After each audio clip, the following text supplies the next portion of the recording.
think we're probably live. That's what she said. Whoa. Sorry. Whoa. Did I just start the show with "that's what she said"? I mean, you literally just did that. Like we're live now, and you're already making "that's what she said" jokes. Right? That tracks. I'm just asked to chat. That's what I do. What are we doing? This is Viewer Takeover. We film live every single Sunday, I guess. Is that what day today is? 4 p.m. Eastern might be the new time for this thing. We did it last week at 2 p.m. Eastern. That's the exact same time as our multiplayer meetup. I didn't realize because I'm dumb. But this week it was Stilt, and everybody's really excited to buy Stilt for $2 and go play that together. So I really didn't want to like step on that time. It sounds like 4 p.m. is good for everybody. Let me know in the chat, in the comments below, if that's a good time. We're still trying to figure some stuff out.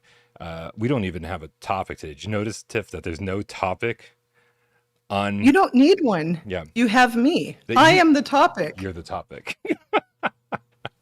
You're the topic. I'm the bottom mic. Let's fucking go. Don't leave, everybody. Stay here. It will be worth it, hopefully. Sure. Just don't leave. For anybody who doesn't know, I'm Bryan Paul from the channel right here, and to my right and also your right, this is Tiffany Tolman, producer extraordinaire of Skydance Interactive. Oh shit, it's Skydance Games now, isn't it? Do I have to change your lower third? Change your nameplate? It is. Damn it. Yeah, it is now. Well, don't worry. You didn't change without parole for months. So I'll expect that the next time I'm on. That's my company, right? Yeah. So you're right. Why did that change? Is there a story there, or are there stories? I don't know. Talk. Yes. No, great question, because we've been Skydance Interactive. And for those who don't know, Amy Henning is over at Skydance New Media. Well, it didn't make sense that we had to, in my opinion, banger game studios that had different titles. So they just put it all under one great division called Skydance Games. And now we can share social media and not be these separate entities anymore. So, hey, everybody. I'm so sorry, Bryan. I care about you greatly, but I'm going to say hi to all the folks in the chat. How are they? I see like Creeper Betty. Haven't seen you in person like ever. So we have to fix that. And your long shadows. Yeah. Oh my gosh. Look at all these amazing folks. Bambito, I did see. Creeper Betty didn't come to Gamecat Meetup 2024. Yeah, we need to rectify that next year, Gamecat Meetup 2025. Listen, if you guys are out there and you're like, oh man, I actually really enjoy Without Parole. And I look at AJ and Wes and Miles as gods, as you should. They are godlike when, you know, in stature. They are. Yeah, personality, they're amazing. You should come fucking hang out next year. Gamecat Meetup 2025 is happening at PAX East. The dates have already been posted, and it won't be freezing fucking cold this year, Tiffany, because it won't be in March. It's in May. It'll still be cold. I mean, they'll figure out a way to make it cold. That's like on you. That's your responsibility. You're the host. You have to make sure it is nice and warm for us, but no, you like it cold. So it'll be cold. I do. I love the cold. I don't like sweating. I love hoodies and jeans. They're my favorite wear. Something wear, outerwear. It was lovely. I mean, going out, and for those of you who I hope will attend this coming year, because it really was amazing to see everybody. Again, I see so many people that I met. Like I see Fofi in there. Don't hold it against him that he's Bambito's brother, but the better half. Just kidding. Anyway. What do you mean, just kidding? Fucking nailed it. No, because Bambito like drove us around and like took care of us, and so I can't pick on him. Dude, and like Hack, you weren't there. Like we had the best babysitters. It was amazing. Yeah, I even rented a car, and I still rather have him drive me. He was just so calm, cool, and collected in that Boston traffic, which was like rivaled LA in terms of how people drive. They just don't care. They're just like, where you have a car there, whatever, I'm coming over. And you're just like, okay, this planet is for you. Even in Worcester, like I've so seldom see the light turn red and just see 30 cars in the middle of an intersection, just like refusing to like back off. I'm like, all right, if that's how you want to do this. But I will say, Bambino's great. Samson, I want to talk to Samson was my favorite. Samson was my favorite chauffeur for the meetup. He was great. He also took the best selfies. Like everywhere he went, I suddenly found myself in his arm with the selfie. And I'm like, thank you for taking selfies. I'm so bad about taking pictures of myself. So I got great candid shots. Oh, like people with their eyes closed, like food halfway in their mouth. So nobody's safe. If you come and I have a camera, I will likely get a most awkward picture of you, and try not to spread it on social media. I'll do my best, but I can't promise. Yeah. Oh man, I do not take selfies. I do not like candid shots. I was feeling pretty good about the Gamecat meetup until I saw pictures of myself, and I was like, never doing this again. Never doing this again.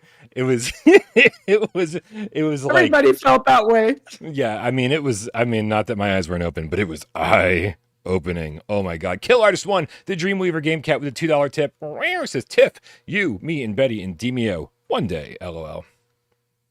That's right. I owe Kill Artist. I owe a lot of you. I had work busyness, which is always a good thing to say. But now this next coming month, I will have my kids leave the house. So that's one less responsibility for me. So I'll be able to play more games, knock on wood.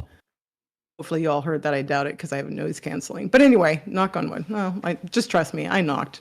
I wanted to go back real quick to Boston thing. I know Kill Artist. I owe you. Definitely will make sure to do that. Hey, Miles, nice to see you in the chat.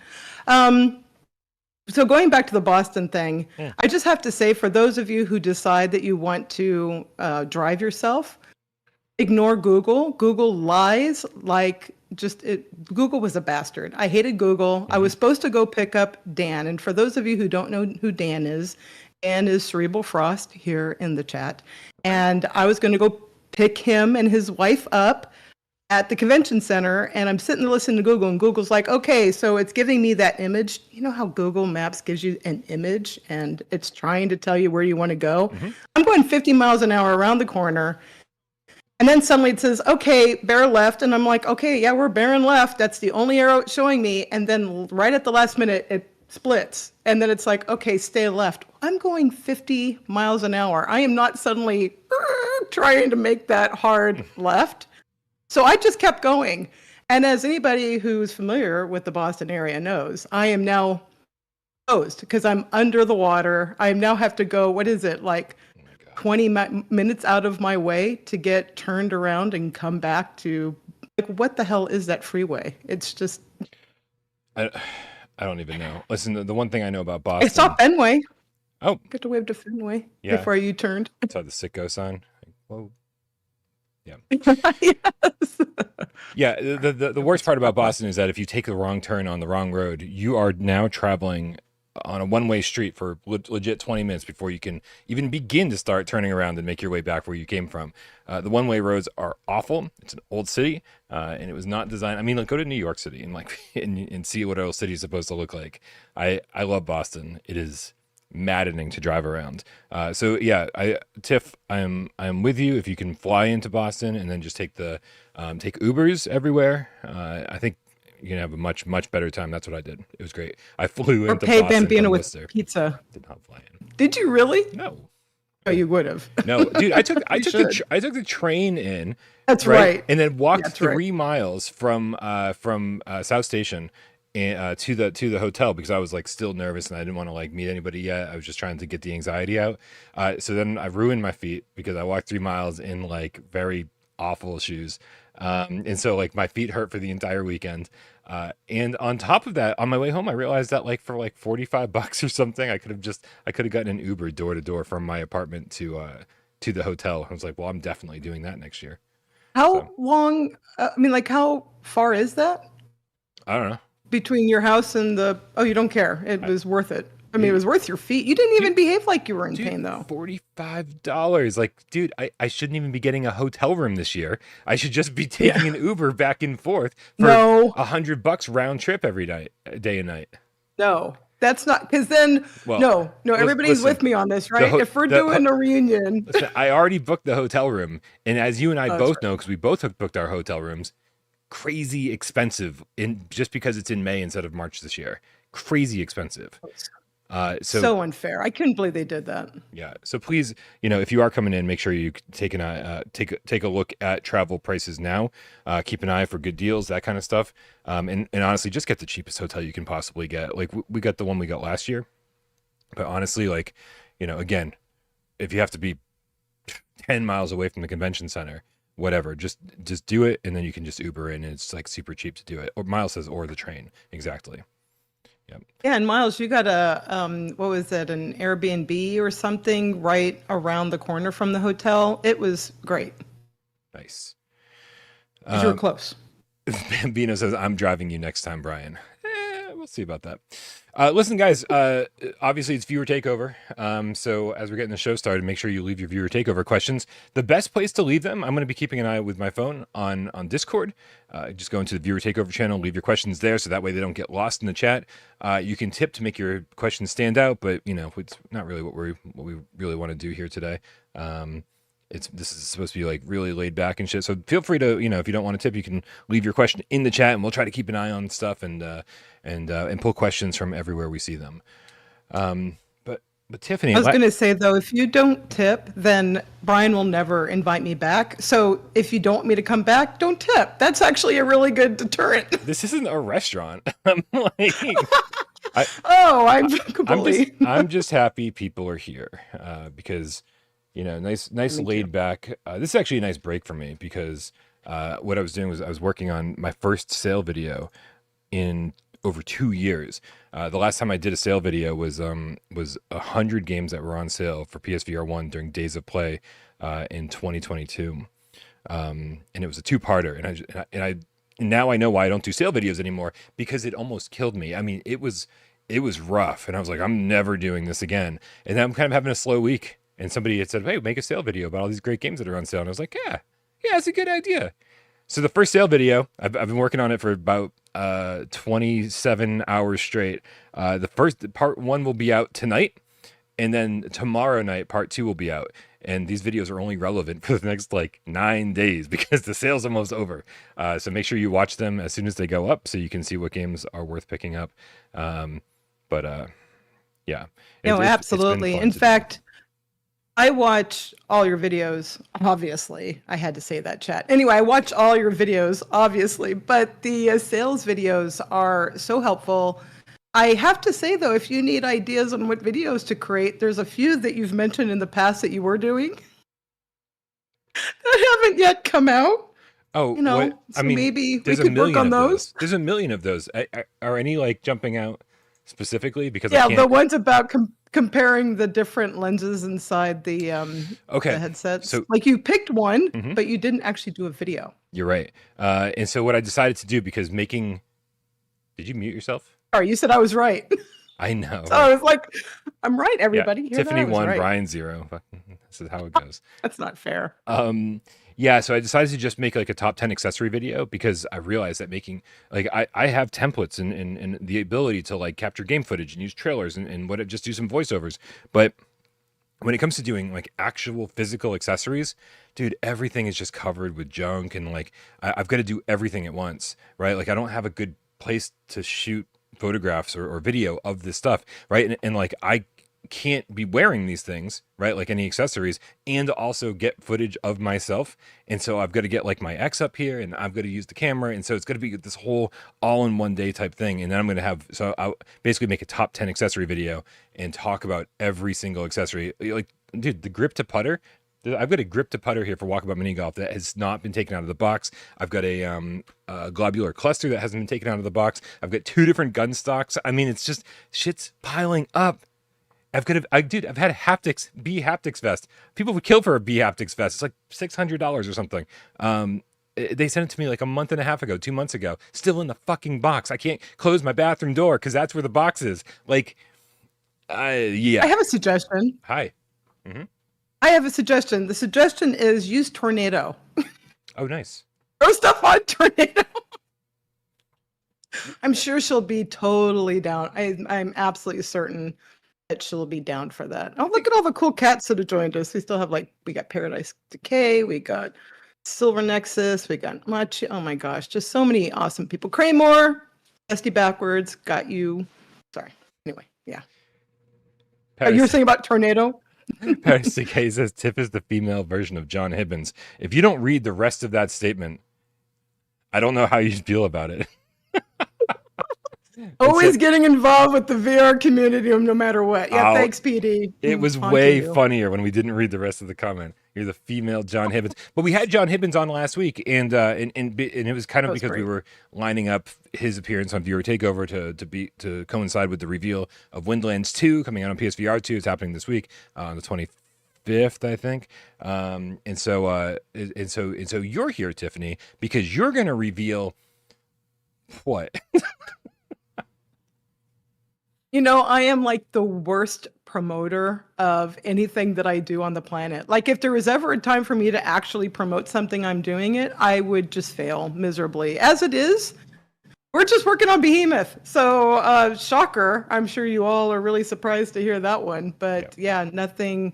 I'm here because Bryan asked me, and I was very happy to, because I was going to be here anyway, but on the chat side as opposed to camera side. So, which side is more fun? Oh, can I plead the fifth on that? Just teasing. I mean, I know which side is more fun. Like when I tune into Wes's shows, and I'm like, "This is great. I don't even have to be there for it." Like, or if I have to go to the bathroom, like no one misses me in the chat. This is great. So. Oh, we miss you. We can tell. Yeah. You're spending too much time in the bathroom, Bryan. We've been meeting to. I mean, I didn't want to say this, but you guys all come to the bathroom with me when I'm in chat, right? So all right, we all know each other very intimately. Nice. I'm not gonna even reply to that. Yeah, I mean, so yeah, I mean, so there's. So what am I doing? What's going on with me? Well, this is a great thing. Is like whenever we're talking about like viewer takeover stuff here, so frequently all you get is my side of things, and like all my co-hosts. We're all, for the most part, on the same side of things. We're fans of VR. We're gamers, and we don't get to have too much inside information from people who work in the industry, and because obviously sometimes we're very wrong about our guesses or our perspectives on things. So it's good to have you here, and thank you for being here. And so yeah, not every guest will have something to reveal or promote or anything like that. But yeah, I'm playing a Behemoth video, so there's that. Yeah, that is nice. Thank you for that. No, in all seriousness, and it'll be the only time I'm nice to Bryan. I was very delighted that you invited me here, and I took that as a great compliment. And I'm not even gonna let you say anything to that. And Macho actually gave me the best compliment, which is that he didn't even know I worked for Skydance. Which, for those of you who don't know, my foray into the Without Parole community was supposed to be on the down low. Like, I had joined. Wasn't really into Discord. I know a lot of you had expressed similarly that you just weren't a Discord person. Then I was watching Dave, Bryan, and AJ, and I thought these guys are, it's clear they love each other. And then I was looking at the chat, and you all loved each other, and I went, these are my people. I'm just going to join. By the way, I'm reading all of your chat comments, and I love you all. Anyway, I joined the Discord. Well, you don't actually mean it. Anyway. Hey. Right, Betty, you remember this. No one needs to know how the hot dogs are made. Right, sorry. I revealed Oz a little too early. Right. Anyway, so I joined the Discord, and I didn't realize that, because of course, being ignorant to how Discord works, I didn't realize that my name behind the scenes, the hashtag, whatever your name is, translates over, because I just didn't even think of that. So I was so cool. I'm like, I'm going to change my Discord presence in the Without Parole, completely different from the one that's on the Skydance help site. Within like 5 minutes, I go, hey, everybody. And immediately, I don't think it was Hack. I think it was Kyle said, oh my God, it's, Gamer Chick from Skydance Interactive. And so I can't believe it. My whole, I'm going to be on the down low and kind of just be part of a community and show my love for VR was completely ruined within like 30 seconds. It was hilarious, but it was so great because instead of being like, hey, my game's really messed up and you need to fix it. It was, oh my gosh, tell us about, how it is to be a developer, and can you tell us how you got in the industry? So that was great, was that it was just, again, I can't say enough about the VR community and how it feels like this is a room as opposed to a big, giant, sprawling place, but it's like a room full of people who genuinely are passionate about VR and wanting it to be great. So yeah, I still love it. Still love it. I'm sorry, I was trying to pay attention, but the whole time you were talking about your internet celebrity fame, all I was picturing was like, you in the Beatles' Hard Day's Night, like with they're running down the street and they've got like 100 girls chasing after them, They're like, oh, pretending to read newspapers. They're all running by. This is you. Yeah, this is you with VR fanatics, right? No, that's so not true. I mean, if you saw how everybody was at the reunion, it was like I was seeing all of my friends. It wasn't the sort of removed sense of, oh, you are a dev and somehow you are separated from the rest of us. It was like everybody was so, like, I got harassed in the best way. I don't mean in a bad way, but in the like, oh, Tiffany, you suck, and what are you doing here? And it was just so awesome to be among friends. So that's another huge reason why I'm in the community as much as I am, more than any of you would like, because you're stuck with me as a friend. I will process my thoughts on that and get back to you on it later. This is not an easy one to deal with.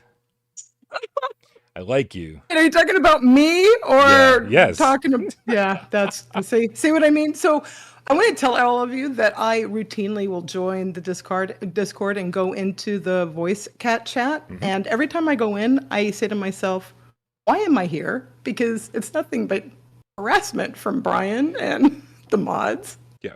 If you don't try to hurt your friend's feelings, then what kind of friend are you? This is, I don't know. Like, I honestly don't know if this is like because I'm just like a miserable human being, or if it's because of where I grew up. I feel like, growing up in the Boston area, Worcester area, like I feel like this is like how people treat each other. They just kind of like give their friends a hard time, like 24/7, right?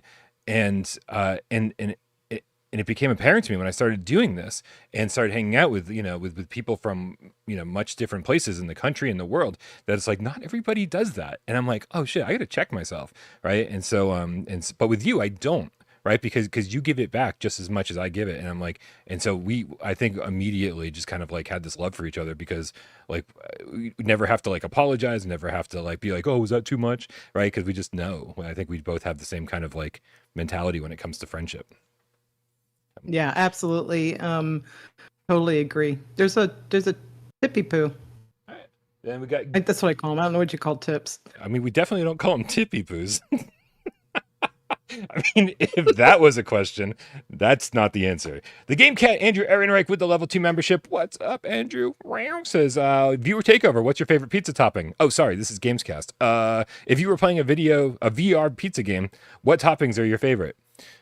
Tiffany, I'm going to go first on this one. A while back, I learned this is not something I ever would have put together, but crispy chicken, which is just essentially fried chicken, you can get that as a topping on a pizza, but with banana peppers, like sliced banana peppers, to get like that pickled like heat. It's such a weird flavor combination. The banana peppers and crispy chicken on pizza, it's crazy good. And like, it sounds amazing. It is really amazing. You just got to find a place that actually does that. It's like, who's going to like fry chicken and put it on a pizza? Who's got banana peppers as a topping? Luckily, the place down the street for me has both. And good stuff. I've got other favorites, but that's one that like I don't think I've ever heard anyone else talk about. No, I've never even, I mean, that sounds amazing. And I live in Los Angeles, and I would think that I'd be able to call and go, hey, I'd like to get this. And I just don't think there's a single place I can think of where I could actually get that delivered. They're like, you mean vegan chicken? Oh, yeah, right. Just kidding. Tofu chicken.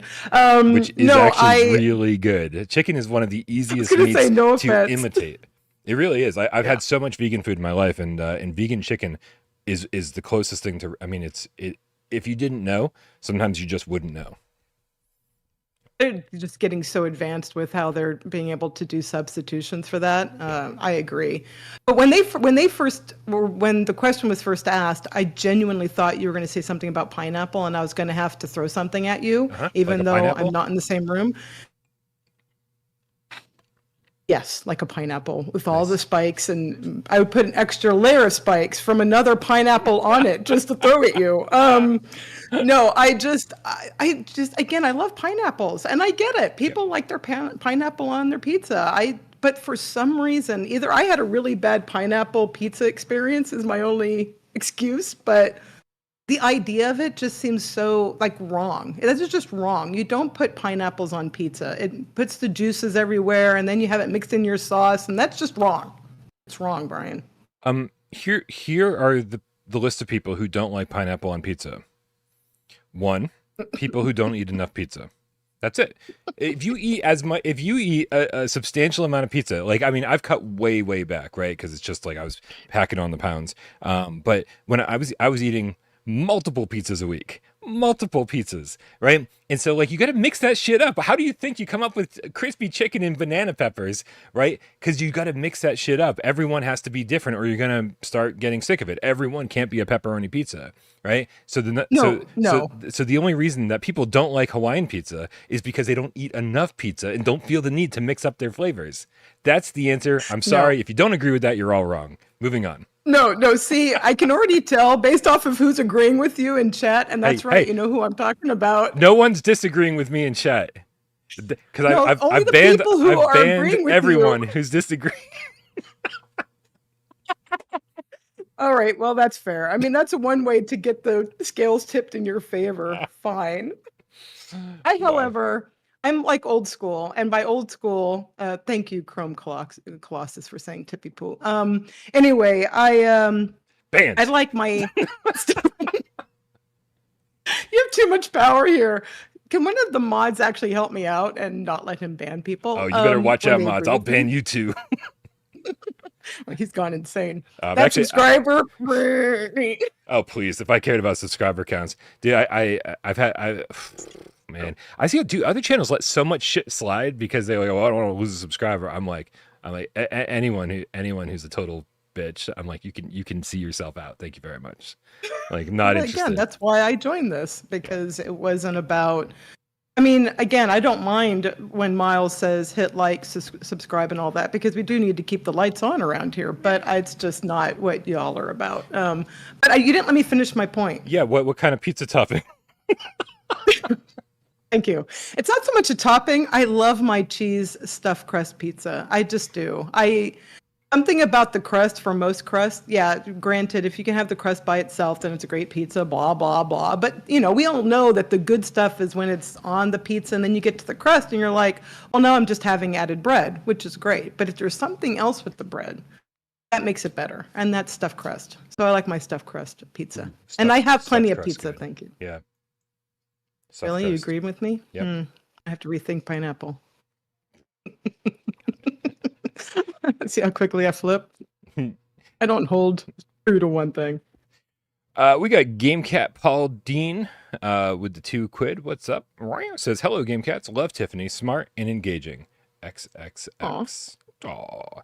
Chrome Colossus with the $2 tip says, a tippy poo in honor of Tiffy poo.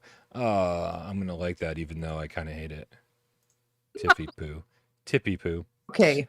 You're supposed to, for the purposes of the show, you're supposed to be nice to me, right? We agreed. This is the moment where you actually show some professionalism. Try to be nice. No, did we not agree to that? I don't remember this conversation. Did it happen more than 5 minutes ago? Because if so, I'm not. It's probably in my head. Yeah. Yeah. Yep. I was gonna start singing Cranberry songs, but people don't seem to enjoy the singing. Here, I saw we can actually start doing some viewer takeover stuff here. I saw Alan Poe Mister in the chat said, hello, Gamecats. Hello, Bryan. And welcome, Tiffany. A question for Tiffany.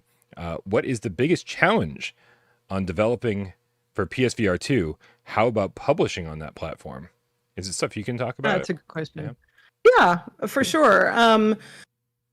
Challenging is a great word to describe when it goes from, because when you commit to one platform, it makes things miles easier. So really your question could be, specific to Sony or PSVR, but really it's if you decide you're going to publish a game on more than one platform on launch, Yikes. That is, any developer who does that, huge props to them, because it is such a juggling geese kind of experience, because you have so many different features on every platform, which is why we love them all, because every single one has a different thing that it brings to the table, and you want your game to shine on that platform.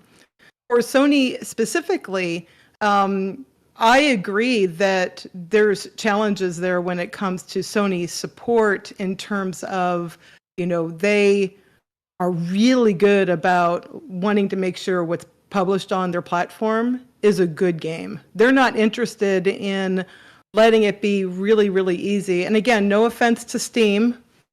You got to love how easy Steam is. They give you refunds and all of that very easily. But they also don't seem to care very much what gets published on their platform. So I remember it was probably like 2 or 3 years ago, there was a channel where they just went into Steam's VR top 10 games and started playing them, and they were all crap, because they were these 99-cent shovelware games that nobody had a bar of quality to measure them against. So it was like people just picked them up because they were ultra cheap and they were the new hotness in VR. While Sony actually deeply cares. They have what is on their platform matters a lot to them. And so they will make you go through and sanity check your game. That is one of the challenges for folks who are not used to doing it on different platforms. It's like, well, Sony cares a lot. Steam doesn't seem to give a shit. The rest is somewhere in the middle. Now, aside from that, because I know your question was more than just from that standpoint, because we talk about pushing games out on platforms all the times and challenges of that. The other thing with Sony that makes it difficult is because they have such a eye on everything, there's negatives to that, which is that you then have all these pieces of red tape that you have to get through in order to do what you want. And a good example of that is you'll see very often a company will say, hey, you bought our game on PSVR1 and now you want it for free on PSVR2. But we can't do that without you jumping through these hoops. And that is because, Sony has to make certain that everything is on the up and up, and that people are not trying to go through loopholes. So what that ends up meaning is, unless you've told them ahead of time, hey, we're going to have a sequel, and that sequel is going to be free. At the time that you launch that first game, it becomes a real pain in the butt. So they're like, you have to know when you're launching your first game that you might have sequels and what your pay schedule might be in order to make that process really easy. And if you don't do that, which most developers don't know they're going to have a hit to do a sequel, it just becomes more complicated. Let me ask this, because I haven't even fully formulated the question in my head, but as you were talking about, there was... Do you ever? No. Sorry. No. That would be called... That's called being prepared, Tiffany, and I think everybody here right. fully understands what this is. Duct tape and wire coat hangers. Do you think, and I know this is only tangentially related to what you were talking about, do you think that developers are starting to come to terms with how to make PSVR2 games look really good, right? Because I mean, we had a lot of great games at launch and a lot of good looking games at launch, but it seems like over the last year and a half, a lot of games kind of stumbled out the starting line with some low resolution games, with things that weren't using dynamic FOV rendering, but it seems like now that's very quickly not becoming a problem anymore. So do you think people are, sorry, sirens on my end, do you think people are getting the hang of how to make games look good on PSVR2, or did we just kind of stumble into a good batch of games coming out one after another, like that were ready for launch? No, that's a good question. I think it's a combination of both, actually. I think that anytime you're the first into an area, you're going to have hits and misses. You're going to have people who somehow maybe ask the right questions or just happen to have the right knowledgeable skill set for what it is you were trying to create, or the right number of people to put their heads together to try to figure it out. And, if you have a solo dev who is like, all right, I'm going to go ahead and publish something on this new platform okay, well, I managed to get some of that right and some of it I totally failed. So you can expect that, obviously. But as we go along and people are starting to share more of their stories, their devs in the VR space, in my experience, have been far more collaborative and far more willing to share what's been working and what hasn't been working. It's just a matter of whether or not it's too late in their pipeline to make any changes. Like you could say to somebody, hey, we solved that, frame rate issue. And they're like, yeah, thanks, too late. We're already on doing this and that ship has sailed and we cannot unless we delay. And that's a lot of why you'll see people delay as well, as they're looking at their game saying, okay, we can either launch this now, it's not delayed, people are going to receive it when they expect it, but it's probably not going to be as competitive as these other games that came just before it. Or do we delay, polish it up, try to get a little bit more of that bang for buck, right. And that's the dance that a lot of developers have to go through for their business. And, it's so different across all businesses on how they model it. But I had a thought on top of that. Please, unless you had a no, please share, because I'm actually trying to collate questions from a few different places. So no, please go, because I actually got this question recently, and I apologize to folks because this could be one of those, you're telling us the alphabet and we already know A through Z, Tiffany, so why are you sharing this? But because one person asked me this question, I figured more of you might have this question. So, get ready to have either a quick nap or get your coffee ready or whatever. But one of the questions that came up was, how does game development work like on a high level? And I thought that was a really interesting question because we talk about things like, oh, we have milestones and sprints and deliverables and we're delayed and all of that. But like the nuts and bolts of game development, it never really occurred to me that that's something that's kind of still behind somewhat of a wall. So the really high level, very basic way of describing it is a game developer, no matter if you're doing pancake games or VR games, has either these people internal or a combination of internal and external. And that is, of course, your programmers, your artists, your animators, your audio people, your quality assurance, your producers, and your designers. That's basically what every single game needs to have. And when I was making games in the 90s, it was interesting because 3D gaming had just come on the scene, and suddenly art broke into art and animation now had this whole other growth cycle for it. And those animators, they did everything. They rigged, they did all the technical components, and it was crazy. Thank you, Betty, for check. I was like, did I catch them all? So you let me know if I missed somebody there, Betty, because Betty's also in the industry, and so she would know if I missed somebody. But that's, of course, excluding executives, but we just, go. I'll ignore the executives for now. But in any case, so what's interesting right now is how much everybody's become really specialized. So it's not enough to just be an animator. Now you're a technical animator, or you actually hire a rigger, or you go outside and you say, hey, we need somebody who's really good at, being able to do motion capture or whatever the specialty is. And it's gotten and that's why you look at these dev studios have completely ballooned, and you're like, why are there so many people making a game? And it's because even within programming, you have the general gameplay programmer, or you have an AI programmer, or you have somebody who is a graphical engineer. So everything has become really specialized, and all of these parts have to work together to deliver a common game.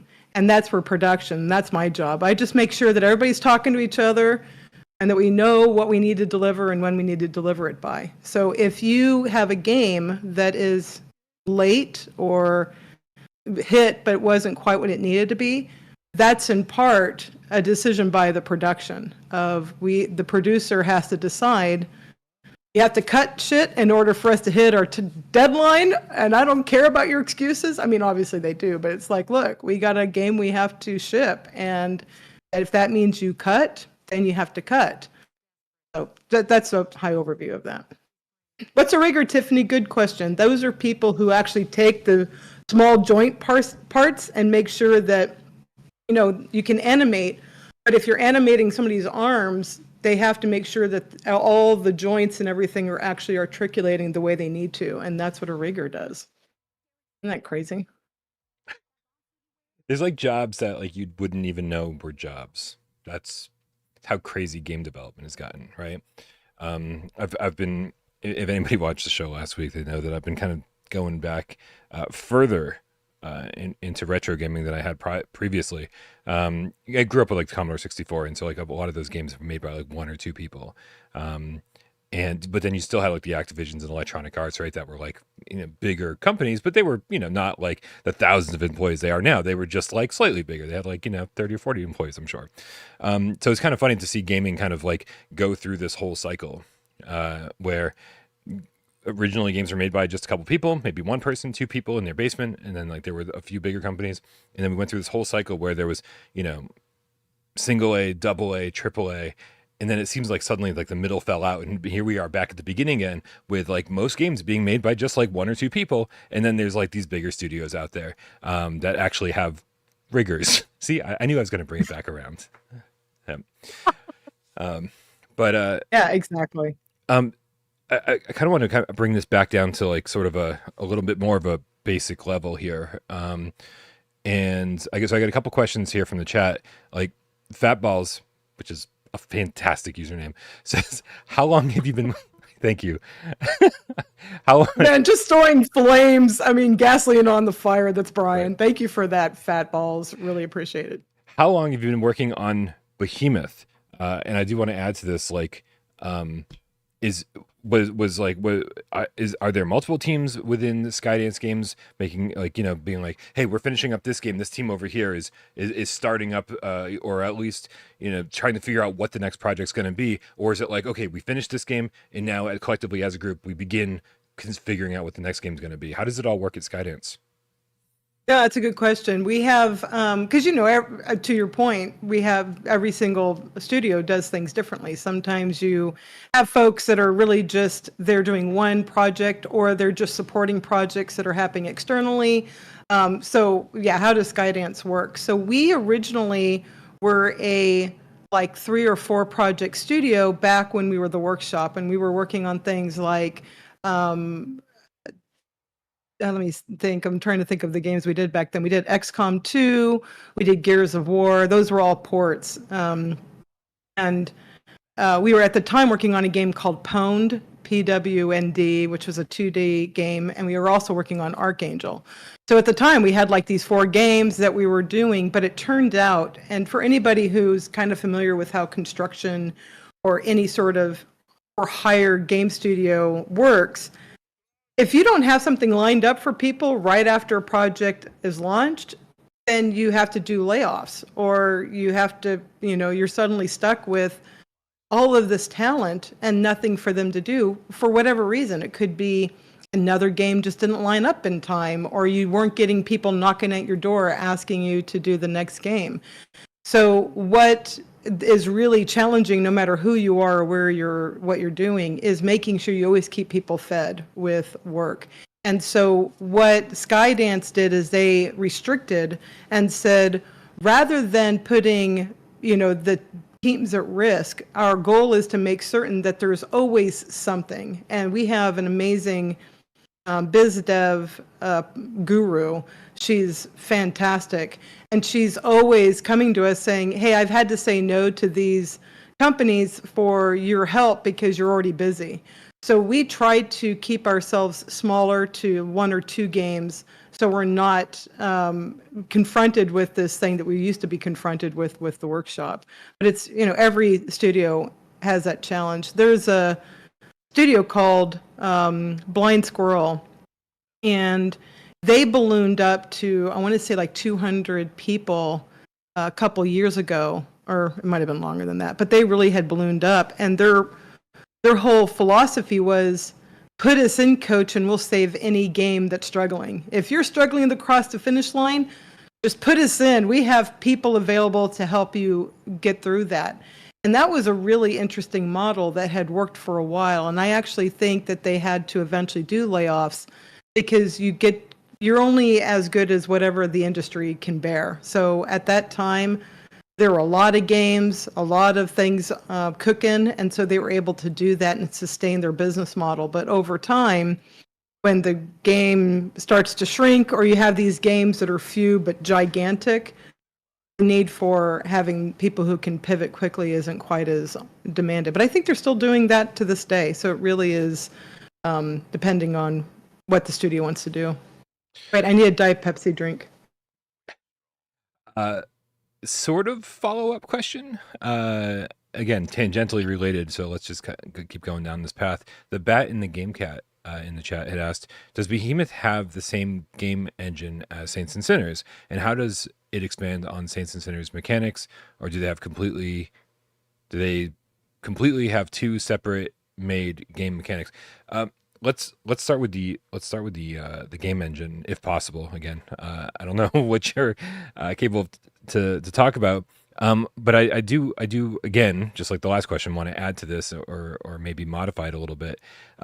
We recently just saw Nearlight, an Endream studio, announce Frenzies, right? And it's a cover based shooter. It looks like it's taking a lot of the same mechanics as Fract, right? You can just grab onto any wall or whatever and move yourself in and out of cover. It looks like it has the same like kind of reload mechanics. And so my guess is that Endream Studio proper handed a lot of this code to Nearlight and said, here, make a multiplayer shooter out of this. We're going to go work on our next big game.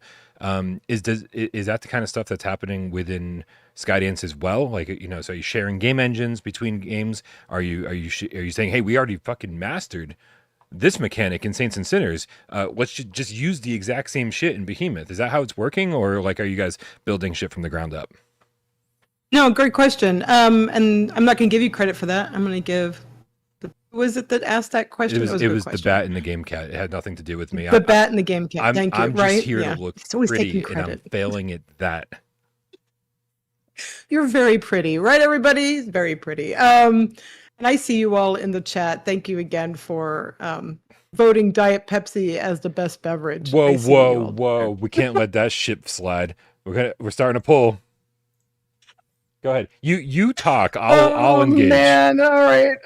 This is rigged. I just want to. I'm playing under protest. No. So what we have done is, what I should say is, it just makes a lot of sense, right? If you've done something well, why reinvent the wheel? You want to, as much as possible, build off of your success, so you're not having to scrap and do. Everybody vote Diet Pepsi. Hey. Anyway. I'm going to ban everyone who doesn't vote Diet Coke. God. Oh gosh. Okay. So can I just say it sounds like I'm banning people left and right. I think I only ban one person a month. I'm very patient and really wait for people to like be like, hey, I'm sorry, I didn't mean to be a dick. And when it doesn't happen, then I'm like, see ya. One a month. That's true. My track record. Okay, go. I'm sorry. No matter how much I tell him to ban people, he just won't listen to me. Yeah. So he's hard to, and he hasn't banned me yet. So patience. Everybody knows if he's going to be banning that often. But yeah, the whole thing about the studios, you want to make sure that you're building off of what you do well. You want to make certain that you're not. And also, you don't want to disappoint the people who are fans of the game. Right. Now, of course, if you're doing a like a on rails game, and your last game was an open world RPG, there's very little that's going to be able to translate over, and it would be very bizarre for you to try to force that. So when you look at somebody like Endreams, who just are amazing and have all of these different arms of work that they're doing, you don't want them to pigeonhole themselves so completely that every single arm of development are working kind of on the same-ish game. But something like Frenzies, which seems very different from some of the stuff they've done, they said, but wait a second, there are still some game mechanics that we have really push forward and haven't seen anybody do as well as we have in this area, use that and push it even more further. And so that to me is the exciting thing, and what excites me in the VR space is when I see devs who have taken something that either worked for them or worked for someone else, and then they're pushing the envelope even more, or they're throwing that football even further, and that excites me. So with Skydance, we're the same. We would like to take things that really work, that make sense. Sometimes things that we've done just don't make sense, or it's like, hey, the reason why that worked was because of coat hangers and duct tape. But let's not do that. Let's go ahead. Let us learn from Bryan's mistakes and let us actually build this correctly from the ground up. But sometimes when you do that, it means that the end product is still a work in progress, like you haven't quite necessarily nailed everything because it's a better version, but it maybe hasn't hit all of the spots. But yeah, I would say that it makes a lot of sense for devs to do that unless they're going into a different genre completely. And then I'd like to see them, not try to force a round peg into a square hole. Xenomorph says you should get together with Walkabout Mini Golf and do a Walking Dead Saints and Sinners golf course. Now, obviously, you guys don't own the rights to The Walking Dead. Is that a license you'll continue to have for the foreseeable future for VR games, or have we kind of seen Skydance's take on the IP? So unfortunately, I didn't quite hear you. So we're just going to move along from that question. Gotcha. But what I can say is that going back to Walkabout, yeah, the IP is the issue. Like, for example, we could do swag, and there's nothing actually preventing us from doing the Walking Dead swag. It's just that when you break down how much it costs to share it with the IP holder, and then restrictions that they have on how it would look and what it would be, suddenly it stops becoming something that is your creation and turns into something that you're spending more time and effort trying to create, that it doesn't even become a profit anymore. So then you have to ask yourself, okay, is it worth it? Do we know how much we'd sell?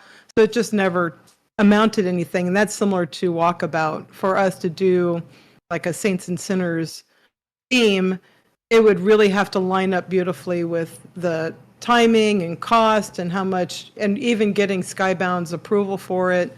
So there's a lot of, unfortunately, hoops to jump through there. Here's something I wanted to bring up. Please.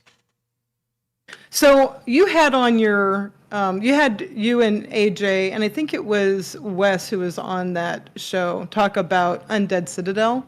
Sure. And AJ was just so sick of them because he's like, all I hear is that it's coming. And I was disappointed he's not in the chat. Are you personally just finding out that AJ is the manifestation, the voice of the angry internet in one human being? He just gets mad about shit. I thought he was double rainbow guy. I mean, No Man's Sky can do no wrong. He played that shit. He played that shit when it was like smeared with Vaseline on PSVR1, right? No Man's Sky can do no wrong. No. I'm obviously giving AJ a hard time, but I'm glad because sometimes I'm trying. I try to be optimistic about shit, especially when like so much of the internet is so negative and PSVR2 is dead, and I end up coming up here and trying to be like the counterweight to that, and it's tough because it's not always sometimes it's hard to like be like, oh, just be patient. It's been a year and a half. People are still waiting for Half-Life Alyx on PSVR 2. I'm sorry, I don't know what to tell you. Yeah. But yeah, so it is nice to have AJ be the more rational, maybe less rational, but more voice of the people sometimes. But anyway, so yeah, he's upset about Undead Citadel. I think he doesn't care about it at this point. That'd be my guess. No, I'm giving him a hard time, but there is something to be said for that of. I recognize, especially being on the side of the dev side, where you understand that, especially for the common dev, the ones who are just there doing their kick-ass stuff, and they don't have control over what happens as far as communicating to the outside or what decisions are made. So I understand Undead Citadel's issue with, no, it's still coming. It's still coming. It's still coming, and they can't really give everybody the inside baseball on what the hell's going on because, sometimes things just happen, and the company and the people who are working for it can only do so much, and then other things are just outside of the hands. Having said all of that, I agree with you. I think it is important, and this is really the point I wanted to make. It's important for all of you to continue to hold devs accountable, but also to recognize when devs have clearly gone out of their way to do something amazing. And of course, I'm talking about something like Galaxy Kart, where that game, like so many others, came out with a little bit of a wah-wah. Yeah, big time. A lot of problems. Yeah, 3.5 out of 10, Tiff. Yeah, but what is it now? What did you give it recently? It was just above an 8, 8.2, something like that. Yeah. Yep. I mean, obviously, people say, well, why couldn't they just give it an 8 in the first place? Hey, Samson, thanks for popping in. And I saw you there, Salvador. What's up, Samson? We talked about you earlier. You have to go back and see that. Anyway, yeah, so the idea of, holding devs accountable and making certain that they don't release something that should have been given more time is, of course, what we want to do. There are just going to be instances, though, where that just isn't going to happen. And you have to kind of accept the fact that people will do the best they can. Companies are not all big companies. Some of them are one person, and they're doing the best they can. And, having that sort of turning that dial enough where you're like, I'm holding you accountable, but I'm now not just flaming you so badly that I'm raising your company to the ground and you're getting no sales because screw you. And, the level of anger that I see some people get over, maybe like a $5 to $10 game, it's mind-boggling to me because now you're just destroying a dev. Now, if you're paying $60 and it's a dumpster fire, that's a different story. That's a different story. Right. I see Wes in the chat said AJ did 30 minutes on the character Max Mustard, not even the game, just the character. That's very true. It's like, man, I'm super excited for Max Mustard. But you know what? I got to give AJ credit because when I started Max Mustard up, I was like, this does not seem like a likable character. Like, just, I don't know, it seems a little too generic. So I will give him credit for bringing that up when I was absolutely not going to, because I was enjoying the actual gameplay. But yeah, a little tweaking might do a world of good. I loved, like, I've never liked Ratchet and Clank the way that a lot of people did, but I loved Jack and Dexter. I thought those were a great duo of characters.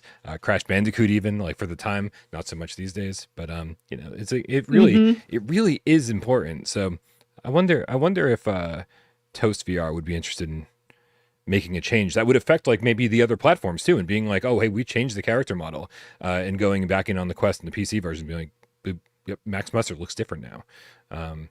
That sounds like such like a crazy undertaking. Is that a lot? Like, is that too much to ask?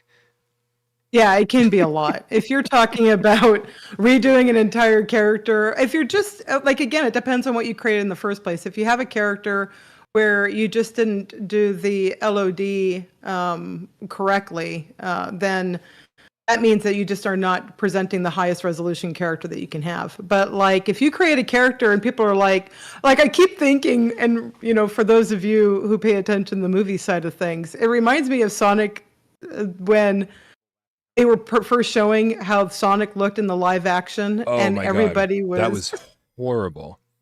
Like, embarrassingly bad, right? Like, just... Right? Yeah. Like, that is one of those situations where you got such a backlash of what the hell is going on that they really had no choice than to rethink that. They're like, okay, we got to go back to the drawing board on this. But when it comes to something that is like Max Mustard, and they, developed the game to a certain degree, unless there's a huge backlash and they recognize the revenue they're losing is going to be far greater than it's going to cost to fix it. Yeah. It's going to be hard for them to do that. Maybe for the sequel, Max Mustard 2, Max Harder. Yes. That's... Yeah, absolutely. So I have a question for you. For me? Yeah. Oh real quick. man, this dude, I was ready to put my feet up because I was like, we were just throwing questions at you, and I didn't have to do shit today. This was really nice. I don't know if you saw last week's episode. I don't even think I showed up last week. It was amazing. Hey, did he just put pressure on me, everybody? Hey, Roadie, did you see that? He just put pressure on me to try to keep you all entertained. Yo, I'm entertaining enough. Shout out to Roadie. Roadie messaged me before the show. First of all, I never even expected Roadie to do timestamps for viewer takeover last week. We ended the show and there they were. Like I was like, you just DM me immediately after the show. Here's your timestamps, and I was like, dude, I didn't expect you to do timestamps for viewer takeover. This is supposed to be the casual show, like the put your feet up and relax show. But he did message me today and said, hey, he's busy, but he'll have a layover tomorrow, like a 4-hour layover, and he'll be doing timestamps during that layover. So thank you. Hey, listen, everybody in the chat, everybody in the comments, give Roadie a shout out because Gamescast Live and viewer takeover would be half unwatchable for most people if it wasn't for the timestamp. So thank you very much, Roadie. You're the best. Yes, 1000%. And good luck trying to do timestamps for this because, as Bryan said, I've been training this very casually, and so we've been all over the place. It'll just be one long timestamp. It'll be like Tiffany talks about Skydance, and that'll be it. It'll be like the one that'll be the whole show. We barely talked about Skydance. We talked about Max so many Mustard things. and Sonic the Hedgehog and yeah, it's Frenzies. So you were gonna ask me a question. I'm sorry, I interrupted. I was indeed. I just wanted to make sure that you left enough time because, hey, everybody. So spoiler. Yeah. I know that Bryan usually does this 20 questions thing that I do love. Don't get me wrong. It's just that that's saved for the Wednesday show. And for us devs, we don't have a game. So I came up with a game. It's probably terrible, but I'm putting, Bryan will be the guinea pig for this game. If All you right. will. Listen, I don't mind being the guinea pig, but Roadie, heads up. If this game sucks, don't even fucking make a timestamp about it. Like, let's just pretend it doesn't exist. I'll chop it out later. I will ban the stupid game. Yeah, that's probably. Yeah, please. Where are we on my Diet Pepsi love? Oh, you know what? I haven't even been keeping an eye on the. Here, let's go. Jeez, Let's go take a man, look at the why? live chat and see. Dude, which is better? Yes, you only have two options: Diet Coke or Diet Pepsi. Trailing. Distant second is Diet Pepsi with 41% of the votes, with 59% of the votes Diet Coke. You know what? I'm going to end the poll right here. You know why? Because I'm scared that people will start voting for Diet Pepsi.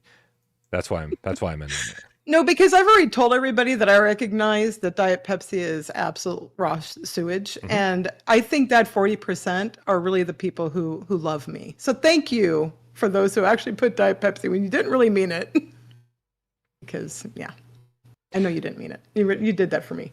Bad Robo says the problem is not that Max looks bad, but that it's a girl. She looks average and generic. Moreover, the entire game draws from other games, especially Astro.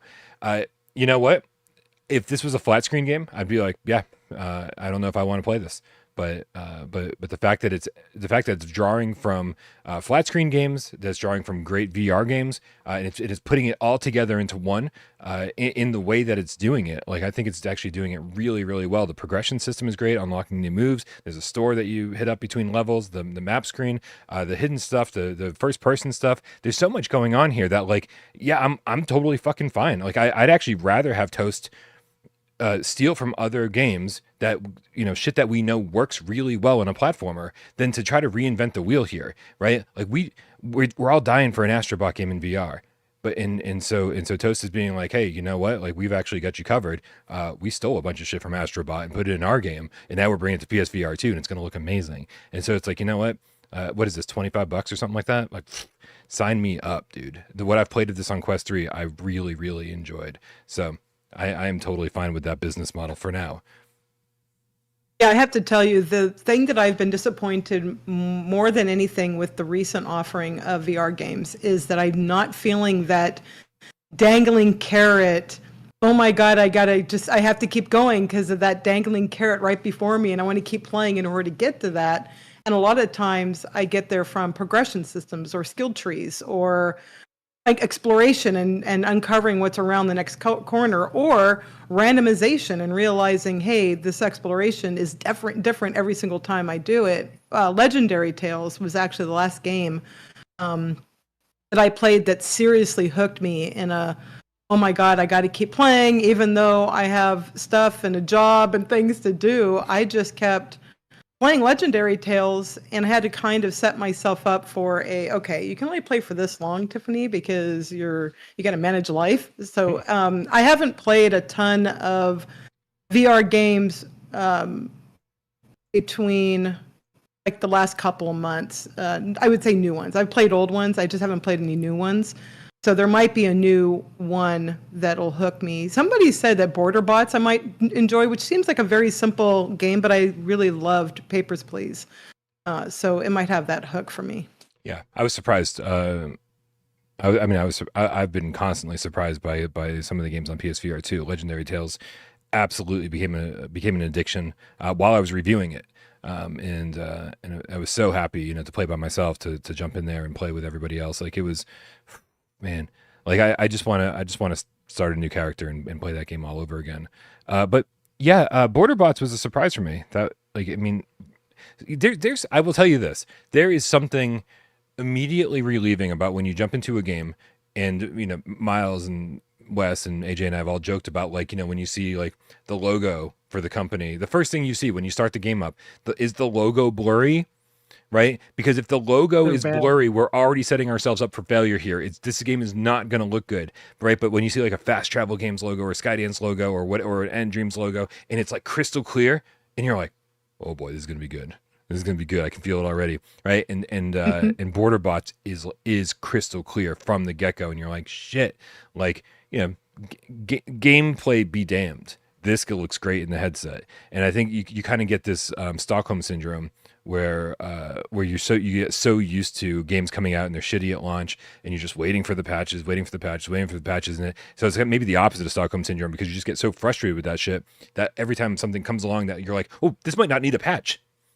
It's such a relief that, like, this, That's what? So sad. Any faults I can kind of deal with, because like I'm just so happy that at least it's gonna look pretty.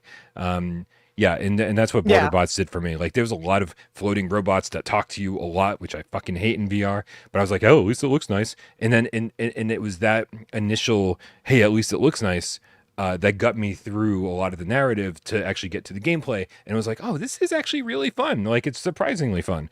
Border Bots is good. That's great to hear. That's great to hear. First of all, I just want to shout out to Bambino again. Yes, I know. You still owe me. That's on you. That's all I'm going to say. What is happening? I'm not going to go what does Bambino owe you? Well, he and his brother commented that Legendary Tales is one of those games that's like very D&D-esque, and I said, oh, we should play, and then crickets. Now that probably is partially my fault. Okay. The second thing I want to say is that I want to get props for winning on maturity when you were talking about enjoying playing with yourself, and I just let that go. I just want to just say for the record, I let that go. Okay. Then the third thing is I completely agree with the idea that it's the game loop that really is key for me. And Border Bots, I was concerned that they would ramp it up too quickly. You know what I mean? Like when you start to get you kind of get the idea of what the game is asking you. It's like with Papers, Please. You have something that you have to compare, see where the mismatches, and then call them out. They do a quick ramp up of difficulty with that, where you're like, look, I was just starting to really enjoy finding and doing that, and now you've thrown 3 other things into this, and now I'm just failing miserably because you ratcheted it up too quickly because you wanted to make the game feel longer by making it frustrating too soon. Do they do that? Do you know? With Border Bots. With Border Bots. So I was plowing through Border Bots, playing with myself, and and at first I was like, this is really easy. All you got to do is follow instructions, and as long as you're following the instructions, it's impossible to screw up. And then like they must have thrown a curveball at me on like the 7th or 8th day or whatever that you go to work, and like the robots are coming in, and there's a screen over here telling you one thing, there's like a clipboard over here telling you another thing, the dude at the beginning of the day, like your manager or whatever, is telling you something else, and just kind of like basically adding all these new rules, and I don't think my brain works that well, or my brain doesn't work that way. And so I got to a certain point where I was like, fuck, I'm screwing every single one of these up and I don't actually know why. Like I'm missing something. So maybe I just wasn't paying attention. But you know, I want to go back in because it did feel like everything was going smooth. And then one day I just didn't understand the game anymore. And so, well, that's interesting. So yeah. did you take a break? Like, did you play to a certain point, stop playing, try to come back, or was it just you? All right. Well, that might be you. That might be on you. But probably. They tell you? Does it show you when you've done something wrong? Like, you let that one pass. Yeah, absolutely. It tells you, like, you know, just, yeah, I feel like they should give you a gun in this game. So if you accidentally let the wrong one pass, you just, like, shoot his leg out and go, ha, gotcha. Right? Let's turn into a shooting gallery to make sure you never let the wrong person into the Citadel or wherever. Everybody, tip Bryan so he stays with this job and is not in charge of checking anybody's ID or... You mean you don't want me patrolling the border? Is that what you're telling me? Or being a bouncer or anything that has to do with giving you any kind of power. Yeah. Guns are scary, Tiff. Don't fucking give me a gun. I don't want a gun. Right. Have you ever fired one like at a you know, the place you can go and shoot them in a range? Oh, Lord love a duck. Shooting range. Have you ever been to a shooting range? Yes, I just said Lord love a duck. Too bad. That's what I say. Yeah, this is nothing new if you've been around.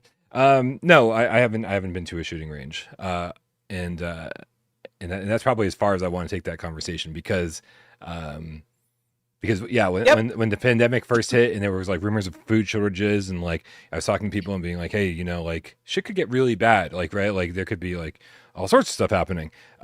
Let's just say I forced myself to get prepared in ways that I never thought I'd have to get prepared.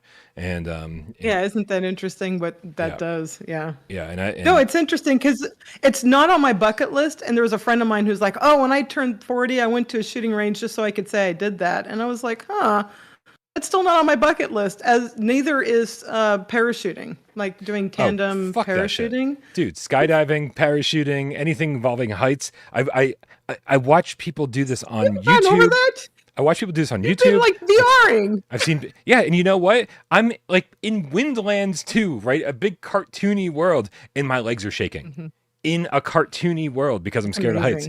Okay, so like, dude, I have panic attacks when I'm watching people do like skydiving or like do crazy shit. Like, you know, there's just like I've had to like switch to a different video because like I'm just like, man, I can't fucking watch this. I don't know when I got this old, Tiff. I used to laugh at my parents for saying stuff like this. I don't know when I got this old, but it was within the last 2 years. Even on age, I'm older than you. But what I will say is, you know, you can't will that. Like, I fortunately am one of those that so far haven't confronted my true fear that gets me into oh my gosh, I know logically that there's no reason for me to be scared right now, but I just can't. I need to get out. I need to get out now. So I haven't hit that. I pray that I never get confronted. I'm sure it's there somewhere. I just don't want to meet that. So, you know, you can't sit there and say to yourself, you know, oh, I'm sure there's some way that I could desensitize myself if I just jump into VR enough. And I mean, you did the Kill It With Fire. How did you manage Kill It With Fire with your phobia? That shit was horrible. Not well. Like, yeah, Kill It With Fire was really difficult for me to play at first, especially because they add those sound effects with like the creepy violins, right? Just like whenever one is like crawling across the ground, and so like, you know, that again, another cartoon world that was like terrifying for me because, you know, here I am confronting my fears. Yeah, and I don't know if you knew this, they have an arachnophobia mode in Kill It With Fire. So like if you want to play a game about finding spiders that jump out at you and shit, but you're scared of spiders, you can turn on the arachnophobia mode and they just turn them into like these big globs that move around the screen in the same way. And I got to tell you, I've developed a new fear of big moving globs that move around the environment. Like this shit might be worse than spiders. I don't know if these things exist in real life, but somehow the arachnophobia mode created a new fear within me. So, for those of you who studied psychology, I don't even, this is why I'm asking, because I don't remember, but they were talking about, there's a term for it in psychology where they were talking about how mice were afraid of, we'll just say Santa Claus. If mice were afraid of images of Santa Claus. And then when they got them afraid of that, all they had to do was replace it with something similar, and the mice were, it was like called transference or something. I don't know. It's something in psychology. That's what happened to you. You already played it with the spiders, and so all it did was your brain was like, hey, I'm not fooled. These are spiders. That's all that happened. You're not now afraid of blobby things. You're still afraid of spiders. You're smarter than you think, or your brain is. One of us have experienced my nightmares. The other one has not. That's all I'll say. You have not lived until you've dreamt about big blobby things attacking you in your sleep. I suppose that's true. It's true. I see your long shadows. That's amazing. You were going to skydive. I mean, I had a friend of mine who was really into it, and he was like, he had done it just a ton of times. He had gone tandem skydiving. And then one time, his last time, the main chute didn't go, and they had to use the emergency chute. And I feel sick. It was fine, right? That's why they have the emergency chute, was for that one, and however many hundreds of times he went tandem jumping, that it failed, and they had the emergency chute. And he was like, to know that I was just one emergency chute away from not landing was enough for him. And I'm like, really? That was enough? Not the 140 times you did it? Like that? Like, no, that was enough. So, all right. Yeah, I could see how that would be it. Andy Glow in the chat says, is this a new format, or will we have the regular guys in future episodes? This is the format for viewer takeover. And I'm sure Tiffany's taking me all the time? No offense to this whatsoever. This is, so we had gone from doing 3 shows a week, 3 games cast a week, obviously with AJ on Monday and Wes on Wednesday and Miles on Friday, down to 1 show a week, where we had, where it was 3 hosts instead of just normally 2. But that didn't seem to be enough live shows, but we didn't have enough news every week to go back to the 3 live shows. And so we're like, hey, what can we do to create another live show, but that we can still do in the absence of news. And so that's why we brought Viewer Takeover back, so we can do it live, hang out with you guys, and have fun. But there's no, there's no real system in place here. You likely will not see Miles, AJ, or Wes on the Sunday show. I'm going to do my best to have like a new co-host every single week. I've already reached out to lots and lots of. Wait, this isn't permanent? It's not permanent. Wait, no. The contract you sent me said that I was here every Sunday for $5 million. Yeah, every Sunday in the week of July 21st of this year. Every Sunday that falls in that week, for the rest of your life. Every Sunday that falls in this 1 week. That sounds good. Yep. So I've already reached out to a lot of other content creators, a lot of other YouTubers, a lot of other developers, and I've got a lot of interest. People want to come on the show, and so I feel like I've got the next like 4 or 5 lined up already, and we'll try to we'll try to time those with the announcements or like the ArcAngel guys or Vitruvius. I've already talked to them, and I was like, if we can schedule it, I want those guys to be on Viewer Takeover. After I've gotten my hands on ArcAngel, but before the game has come out, right? Because these can double as developer interviews, and then we can just talk about VR for another hour or so after the interview's over. So hopefully, that's fantastic. Yeah, I see these people though. Look, they're like all trying to act like they're nice to me, and they're not. These are the people that voted no for Diet Pepsi and said yes to Diet Coke. So I'm on to you. Yeah, Mark Poppin Pringles Leaf says, "Can we have Tiffany every week?" And the answer is no. No, the answer is yes. You already have me every week in the chat, of course. But they say about too much of a good thing. You guys. No. Really, you're saying I'm good? I'm writing that in my journal. It was the nicest way to tell you no. No.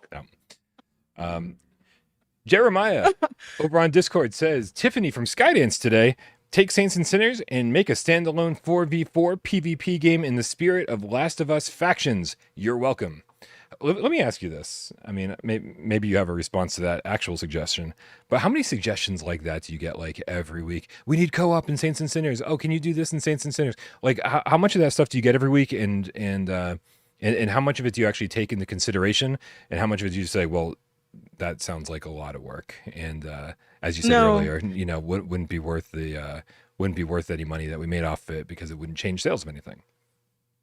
No, that's the thing about having the Discord. And again, the difference between how it was when I first entered game development in the 90s and now is in the 90s, we would receive mailed, and by mail, I mean envelopes with stamps sent to us. And usually they were kids, and some of them were so adorable. I remember this one was from a kid who asked us to do something about Zelda, which was awesome because we didn't work on Zelda.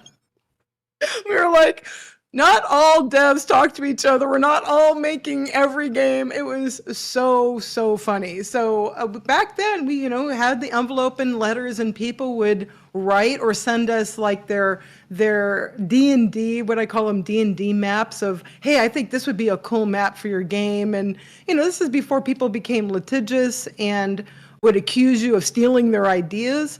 So the unfortunate part is, especially with somebody with Skydance specifically, when you're dealing with big companies who have multiple outlets for creativity through TV, movies, and games, unfortunately, we have to be careful getting ideas because somebody could say, hey, they stole my idea, and then we have to say, no, actually, we already had that idea. So there's a litigiousness aspect. Having said that, when it has to do with, hey, I'm having this problem with this current game, we take all of that. We have so many spreadsheets of the problems that have occurred from Pwned all the way up through Chapter 2, and we keep those because you just never know when it's going to be able to come back and be something that you can touch again. So, while I can't say that Pwned will ever be re-released on anything, we still have all the data in order to be able to go back and work with it. Now, having said all of that, as Tiffany on Without Parole, we talk about these kind of ideas all the time. And I do this, like BJ from Legendary Tales, I was sitting down with him at PAX East going, oh, and then I really enjoyed this, and I thought this was cool, and are you going to do that? And when you're just sitting down with folks who are genuinely there for the love of making games, and that doesn't have to be a dev, it can be any one of you. Everybody knows what a good game is. That's fun. That's just fun spitballing. Wouldn't this be cool? It's just those unfortunately few that make it terrible for the rest of us to sort of enjoy that sort of fun, creative collaboration that we have. My beautiful child is bringing me another Diet Pepsi. Thank you, my beautiful, beautiful child. Keep the Diet Pepsis coming. Thank you, honey. That's all I'll need.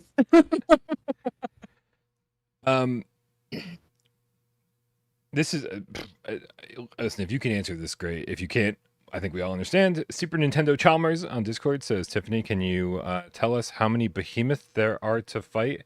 I mean, in the game, and what is the playtime we should expect to spend in Behemoth? Can you answer that shit? What's funny is that normally I wouldn't be able to answer that, as Bryan already knew, because that's details we haven't shared. But what's funny is that I can't answer that for a different reason, which is that I don't know. I told them, I said, look, I can play test for you. Let me play it. The last time I played it was a few months ago. And of course, this close to launch, it's like they're improving and improving and improving and improving. And so I said to them, hey, put me in, coach. I'll play for you and I'll give you feedback. And they're like, we're really close to the next like big chunk of changes that we've made based off of last feedback. So let's wait until then, and then we want you to dive in. So because of that, I've been, like all of you, not wanting to know too much about the game, so I can go in as fresh as possible and be able to say, what, there's only one behemoth? Which we already know that's not true. But like, I'll be able to give them that feedback and say, well, this is really dumb. Or, this is awesome, this is so epic, I love it. But I probably blew out your audio there, sorry. It's okay. I would actually say, Super Nintendo Chalmers, like, go watch or rewatch the video Wes and I made about Wes's experience with Behemoth, because that was great. Thank you. That was all me.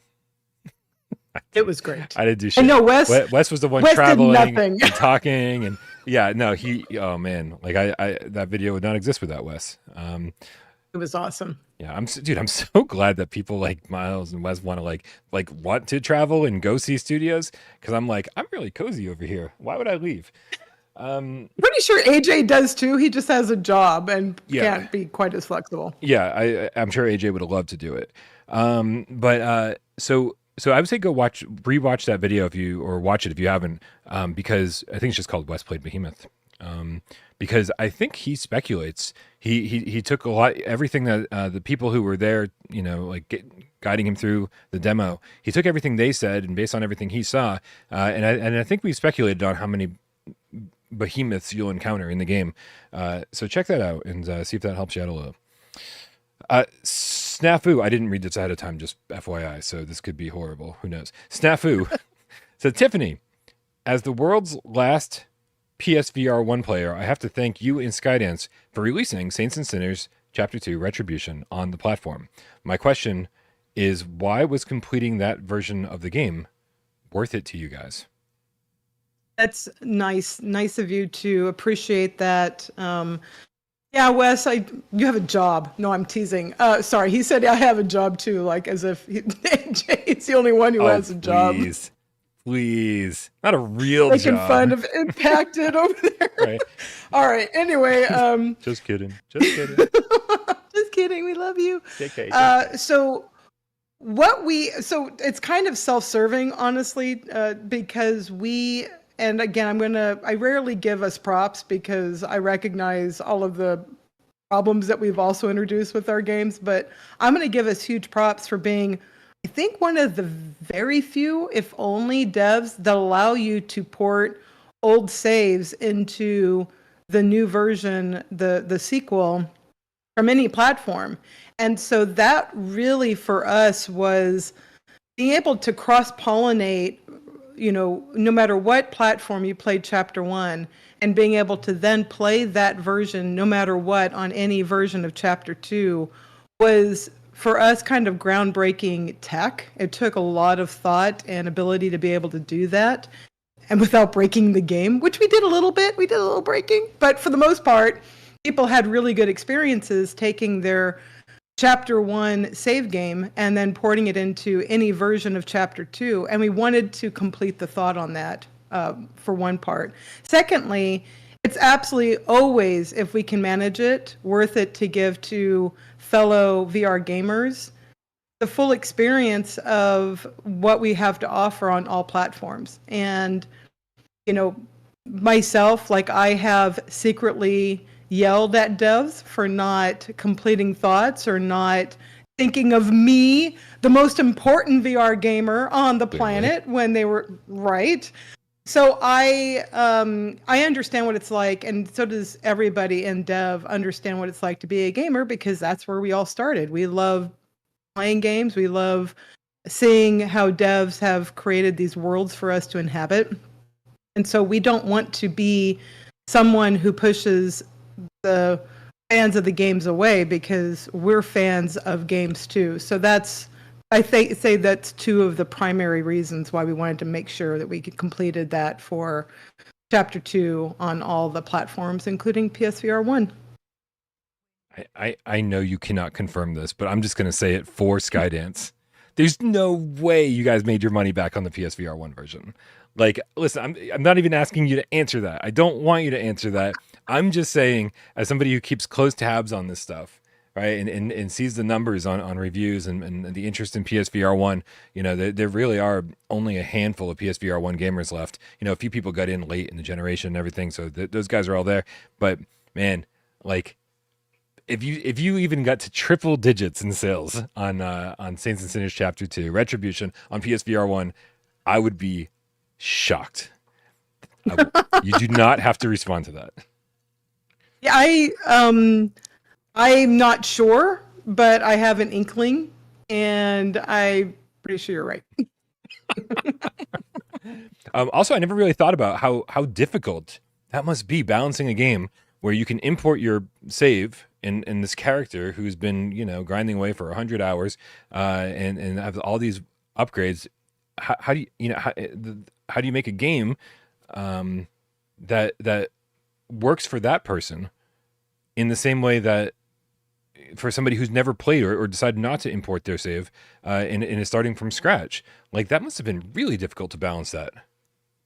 Oh, that just So we had lots and lots of discussions about that of, oh, well, we'll make it where they can only port so much, or we'll make it where they can only port this kind of material, but they can't port, weapons or whatever the case may be. And it just turned out that really the people who spent all of that time not knowing what the sequel was going to bring and wanted to make sure that they could go in loaded for bear with like multiple AKs and, so many grenades and whatever, they just we wanted to make certain that we honored those players as well. And even though, to your point, it does create an imbalance, we really did construct chapter 2 with that in mind, which is why, spoiler, the start of chapter 2, you are in the middle of a pre-existing mission that you it's not that big of a spoiler. I already played it and reviewed it. I'm just kidding. Like, it's not even that big, because it's the first thing that happens to you. You're already in the middle of a mission. So it's not like you were starting off at the bus and could sit there and jam everything in your backpack and go in, guns blazing. Right. You start off in a place where you already are restricted,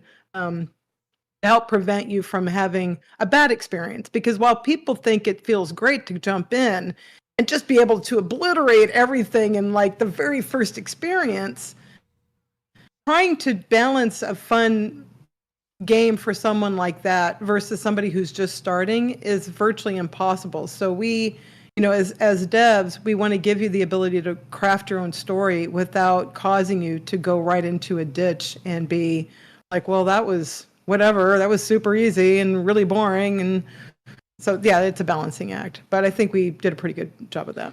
I got to give a shout out to all the PSVR1 gamers out there, because I will say it's very strange that here we are rolling a year and a half into PSVR2's lifespan. And I was talking to Awesome Tatum last night in Discord voice chat, and he was talking about, he's like I'm gonna set up my PSVR1. I got my Pro, I got my PSVR1, set it all up, right, and just be able to play all those games. Because I think a lot of us moved over to PSVR2 and we're very disappointed that there's so many games like Here They Lie and Immortal Legacy and Blood and Truth and Astrobot and all these other amazing games on PSVR1 that are sort of just trapped there. And it's like, you know what? It's like, for me personally, I still have all the gear. Right. And so I'm going to follow suit, and I'm going to set that shit up and make sure that I have access to all my PSVR1 games. Yeah. Yep. Tiffany, a lot of stuff's been going on over here behind the scenes. This is all that's left in my video game collection. I'm basically making, I'm actually getting, and because of that, I'm able to get my bedroom back. And now I'm going to have a play space for VR that is no longer 2 feet by 2 feet. It's now going to be like almost like a tiny apartment. 3 feet. Yeah, right. I mean, that's what I imagined. But no, but once I move everything around, I'm gonna have close to like 8 square feet to move around and actually play VR and not hit stuff, like not worry about punching a TV or anything like that. And so because I'll have that extra play space, I'll actually be able to like set the camera up for my PSVR1 and all of that. And so it's just gonna be a nice VR area for the first time in my life, So I'm excited. So is that gonna make PSVR1 games a little give you a different feel because now you're going to have more space to sort of explore and explode a bit? Or well, I think why like PSVR1 always kind of spoke to me, right? Because you were using the camera, and so you only could really move like. Mm-hmm. That's about it.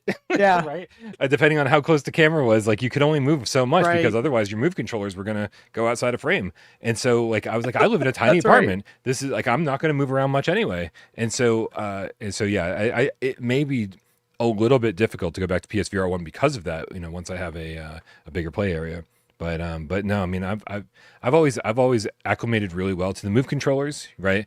I mean, again, I've talked about this before, but we made do, man. Like that was like 6+ years of a bunch of hardcore VR fanatics being like, we will do whatever it takes to move around in VR. We don't have analog sticks. We're using buttons to turn. We're using a button to walk forward. We're pointing to where we want to walk. Like we got to make sure we stay in view of a camera, right? We got to turn the lights down enough so the camera can see. I mean, like we just fucking dealt with it, man. And like, for me, I was like, I did whatever it took. And I really enjoyed it and acclimated quickly. But man, I can, I think with a little bit of distance, I can see why there were people who were like, what is fucking wrong with all of you PSVR gamers? Like, what are you doing over there? You're using like antiquated move controllers from the PlayStation 3 that, so yeah. However, it's true. Like we couldn't have mirrors anywhere. You had to make sure you understood. Like you couldn't have Christmas tree lights, heaven forbid, in the same room because that was going to do a number. Yeah, it was. But, so wait, are you going to call this like retro gaming now? Is that your new retro gaming channel? It's just weird that like I've got all this nostalgia for PSVR1 games that like I literally played within the last 6 to 8 years. It's just weird. So I don't really know. It's just going to be really nice to have access to everything, and not feel like this was taken away from me somehow, just because I'm choosing to play Agreed. on PSVR 2. And amazingly, I have a prediction. What's the prediction? Well, you said amazingly. I interrupted you. What were you going to say? Well, all right, I'll finish my thought. Amazingly, I think people will be surprised when they put the PSVR1 headset back on if they follow suit and do what I'm doing, or if they already, have it set up. It actually still looks pretty good, and it's super comfortable. Like it's not a huge step backwards, and it's not that hard to get back into PSVR1. Oh my gosh. So I'm going to withdraw my prediction because my prediction was going to be that you would jump in, and similarly to what happens to me with like flat gaming, which is I go into a flat game, not all of them. There's some that just don't translate well to VR, like it's just not an obvious leap. But there's some that just you look at it and you're like, oh my God, if this was in VR, this would be so amazing. And then just slowly over time, my excitement for this game diminishes to the point where I actually get bored and I go, never mind, I need a different game because now I'm just bored by this because it's not VR. And I was kind of wondering, and my prediction was going to be, after playing in PSVR1 land for a bit, you would slowly start to be like, this is so boring or so bad, because if this was on PSVR2, I would have more, haptics, or I would have more, I wouldn't be frustrated with the control scheme, or the visuals would be better, or some, maybe. But and you just blew that away. It sounds like you're having just as much fun with PSVR1 games as you were. Well, in the chat, it seems to be backing me up here a bit too. I saw. Don't trust the chat. They don't know what you're talking about. Well, they drink Diet Coke, so I'm in full support. Hard to Get says move controllers are still the best feeling for Beat Saber, and I totally agree with that statement. Move controllers. Say what you want about anything else, right? But move controllers felt great in Beat Saber. They were super responsive. The tracking was good, and the weighting, it was like holding a lightsaber hilt, right? And you use that weight in the way that you play that game. And yeah, and I do feel like Beat Saber on PSVR 2 is missing something because of just the design of the Sense controllers. There's just no getting around. No, I totally agree. No, I absolutely agree. The funny thing is, for me, Beat Saber PSVR 2 tracking is better. And that's because, unlike you and the mods and AJ and anybody who really cares, probably spent a lot of time tinkering everything to make certain that the moves got picked up really well, and the sense was the sense tracking was dead on. I, however, have a attention span of a hamster, and I'm like, look, I'll give it a good college try and do a couple things, and maybe call my guy Bryan and say, hey man, what's going on? And then you'll be like, well, Tiffany, did you do this? Oh, that sounds like a lot of work. Never mind. So then I'll dive in and I'll start getting these bad, well, I call them bad, but when you miss a block that you had, but you missed it because you're ducking and whatever. Yeah, I get frustrated. So the tracking for me on the PSVR 2 has been terrific, but I do agree that I know Nick. Shout out to Nick, moderator. He figured out a way to rotate the Sense controllers so it was similar to how it was in PSVR 1, not quite, but he got the rotation right. I didn't, and so there's a lot of times where I'll be hacking away and my muscle memory, even this long after playing, PSVR 1, where I'll just be like, oh yeah, I know this song, and then I'll accidentally hit another block, or I won't hit it cleanly, and I'm just like, I hit that right. Just go ask PSVR 1. I hit that block right. Amazing. I might have some rage issues. JPEG-Q says, I still love using the aim controller. The aim controller was great. Still is no better way to two-handed weapon games than that. Bad Robo says, I've got the PSVR1 and PSVR2 connected to my PlayStation 5.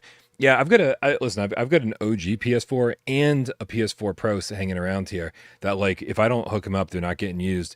And so I might as well have like a whole different setup for PSVR1. Plus, with the Pro using the Pro instead of the PS5 means I won't have the issues with Rush of Blood. I'll still be able to play Robinson: The Journey, and there's a couple of other games that didn't make the transition very well to PS5.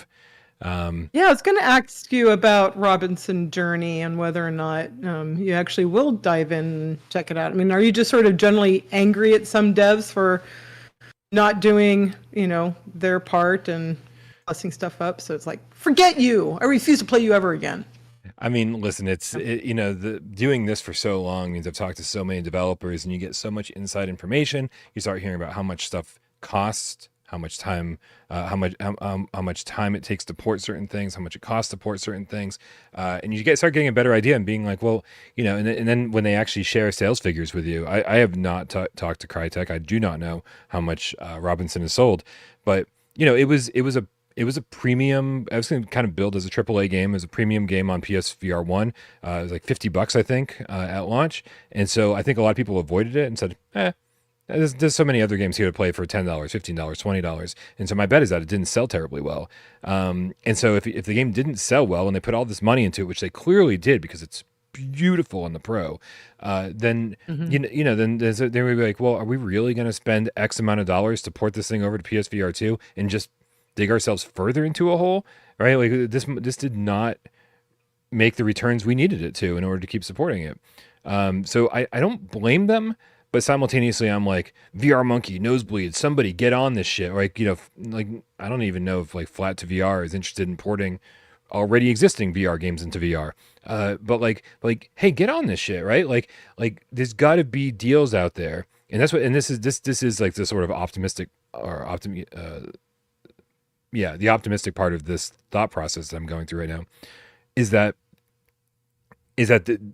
these studios will make deals and say, hey, we're into revenue sharing, we're into whatever, so that nobody loses out here. It's not, we'll do what it takes to get this thing out there.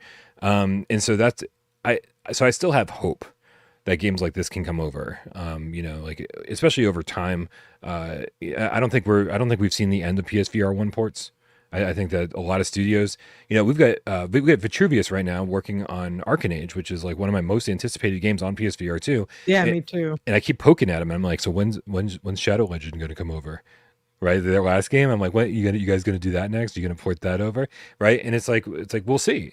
Right, but like that's a team of two people working around the clock to get us ArcAngel. It's like, I think a lot of these studios are trying to get their new game out and then be like, okay, do we have the time? Do we have the money? Is it going to be worth it to bring our PSVR1 game over? And so I'm glad we haven't seen the end of that. And the longer these people wait, the more of a splash it'll make with a bigger audience, right? Because like right now, we don't know how many PSVR 2s are out there in the wild, probably 1.5 million, something along those lines. If they wait another couple of years, wait for the price to drop, Sony gets this headset down to $300, very quickly, I think we'll get up to 5-6 million units. Then suddenly you have a larger audience to sell your game to. So I don't think there's any harm in some of these studios waiting to get their PSVR 1 game. Can you tell the coffee kicked in, like literally in the last 30 seconds? Because that is what I love it. No. This is great. I mean, everybody in the chat's telling you to shut the hell up, but I love it. I think it's been great. Oh, I'm used to that. No, but like the thing that you're hitting upon though is that there's a good and bad side to that, which is that the longer they wait, the more expectation there will be from us that they'll do more than just do a port. Because like if you look at Shadow Legend, great VRAF game, but was lacking in the actual game side. We wanted more. We wanted to be able to do more in the game itself other than the VRAF stuff. So then you say, okay, is it worth it to them to take a game that had a lot of really cool elements and try to plus up and improve upon that which we were complaining about? Or is it better for them to just take the mechanics and put it in something like, another ArcAngel, another really cool, exciting idea, which I know for us, there's always that tendency to look back and say, hey, but we could just take what we've already created and then just do some, twists and turns and a little bit of dial tone turning here and there, and then we'll have an improved version of it. But it's like, but then, trying to say, but how many other things are really lacking after this much time? ArcAngel came out, in 2016, 2017. Beautiful game. It came out. Beautiful game. Yep, definitely. I would say ArcAngel's in my top 20 PSVR1 games that haven't been ported over yet. Oh, thanks. And it's one of those that, for its time, other than the price, was really kind of ahead of itself in some ways. But the problem is now there's so many things we'd want to change. I mean, the voice acting I really liked. I thought we had really great actors. And it's like, okay, do we need to spend our time having the player rooted in a subway, transport, because now we want people to be able to walk around and get some VR, AF, some things to just sort of familiarize themselves with controls even before they get into a combat zone or a training zone. And, it's on rails. Do we want it to be off rails? Do we want people to have an open world? Like, then you just start really going down a rabbit hole of, okay, these things are all starting to add up cost-wise and time-wise, and now we're looking at, why don't we just make another game that's actually already hitting upon what people want now, rather than trying to jam down people's throats something that they may not want anymore. And I'm not saying that that's not the view of Skydance. I'm actually, that's my view, y'all. That's just me. So yeah, don't write to Skydance and go, I heard you weren't going to do anything. I actually don't know. Yeah, I think there's a certain charm, especially when you get a game for the right price. ArcAngel was definitely, like, I think too expensive for what it was. Wrong price, yes. And so when, awesome production values, right? Every environment looked amazing. All the voice acting was amazing. And it just felt like this highly polished, like you were in the middle of an action movie. But, it was only a few hours long. There was no new game plus. It was like, there was just like. Not multiplayer for PSVR. I'm not going to get involved in that hellfire. But it's, but yeah, it was, it's still like, I think there's a certain level of attraction to go back to a game that is flawed, but for the right price. You port ArcAngel over for $20, right? And you're like, hey, we didn't improve this thing at all. We just made it play, well on the PSVR 2. And for $20, you'll be like, oh yeah, I think there'd be a lot of interest in that. Same thing with Shadow Legend, right? Like I think we even praised the combat at launch because nothing had been done quite like that before. The parrying system and everything, but it all kind of moves in slow motion. You go back to it now, you're like, this feels weird, right? It doesn't even feel good.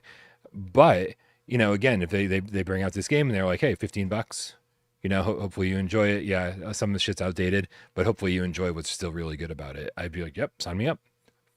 But can you do a poll? Ask the chat if they would actually buy ArcAngel, no changes, for $20 on PSVR 2. It was just a straight port. Would you I'm just curious. Buy ArcAngel? Are we talking Hellfire? Or are we talking just the PSVR 1? Oh no, we'd have to include Hellfire. Yeah, okay. For sure. So just so everybody knows, Hellfire is that's when they added the multiplayer stuff. So when we're asking this, would you buy ArcAngel Hellfire on PSVR 2 with no additional bells / whistles? So pretty much a straight port to PSVR 2. For 20, right. You're saying for $20. We're putting a lot of details into this. I know, right? It's gonna. Let's do it. I was going to say, was one of the answers, this was too long to read and I'm not voting. Right? Make your voice heard, you guys. This is your chance. What if other people from Skydance, what if Tiffany's going to take this poll back to Skydance and say, look, overwhelming majority, people want ArcAngel on PSVR 2, but for $20. No, but for $20, with no bells or whistles. We'll give us some time. We got some tips we're going to knock out here, and then we should probably play that game. And we got to play my cool game. Okay, we got something Gamecat adjacent. What's up, dude? With a $2 tip, says about to start Saints and Sinners Chapter 1 for the first time. Wow, what a great way to play it. I'm assuming he means on the PSVR 2, which, Oh yeah, hopefully. as good as it looks on PSVR 2, I mean, Chapter 2 looks incredible on PSVR 2, right? So like just this sounds like I'm brown nosing a little bit here, but I actually think it's kind of cool that that when you go from Saints and Sinners Chapter 1 on PSVR 2 to Saints and Sinners Chapter 2 on PSVR 2, did I say PSVR 2 both times? Yeah, you did. That there's like this really impressive upgrade, right? So you're going from a game to its follow up, and you would think that on PSVR 2 they both look the same, but like Saints and Sinners Chapter 1 feels like a straight port, and then Retribution feels like this enhanced for PSVR 2 version, right? Where everything's like crazy high resolution. And so like again, I'm sure most people would be like, well, yeah, but we want both games to look like that. And I was like, yeah, sure. But how cool is that you're going from like the original to the sequel, and then you get this like massive visual upgrade, even though you're both on PSVR 2. No, you're absolutely right, which is that, when you're talking about Chapter 2, we wrote that. We built that based off of the latest and greatest hardware and what it could offer, while Chapter 1 was based off of the hardware of the time. So we didn't go in and redo. We just took existing and plussed up what we could that had already been created. And that was in order to make certain that we wanted to honor the new hardware as much as we could. So we did add some bells and whistles that were put on the PC version, or because again, the PSVR1 was not as robust as PC could be. So there's some things that we were finally able to do, and then PSVR 2, of course, bridged that gap a lot closer, and now the PC and PSVR 2 are very close to each other. So we were able to take PC assets and put that for the PSVR 2, which is why that is substantially better. So, obviously you're going to be anchored by the by whatever hardware and whatever's possible, even with the dev tools. So, yeah, we would love to have done more with Chapter 1. It just would have cost us completely redoing assets rather than just taking what existed. And when you have, we don't have exactly the exact same team. Some people have moved on to greener pastures, and some people within have stayed, of course. So you're going to have new artists who are going to look at what you did and say, wait a second, I could actually do something a little different, which is going to add more time. So it's just, you have to figure out the best way to compromise with what the original vision was and make certain that you hold true to that, rather than trying to get other people to add their own vision and then they change the nature and tenor of what the game is. So there's some of that too. Also, shout out to White Moon Dreams. Fucking love those guys so much. They are terrific. So great to work with. Amazing. They're brilliant. Just amazing group of people.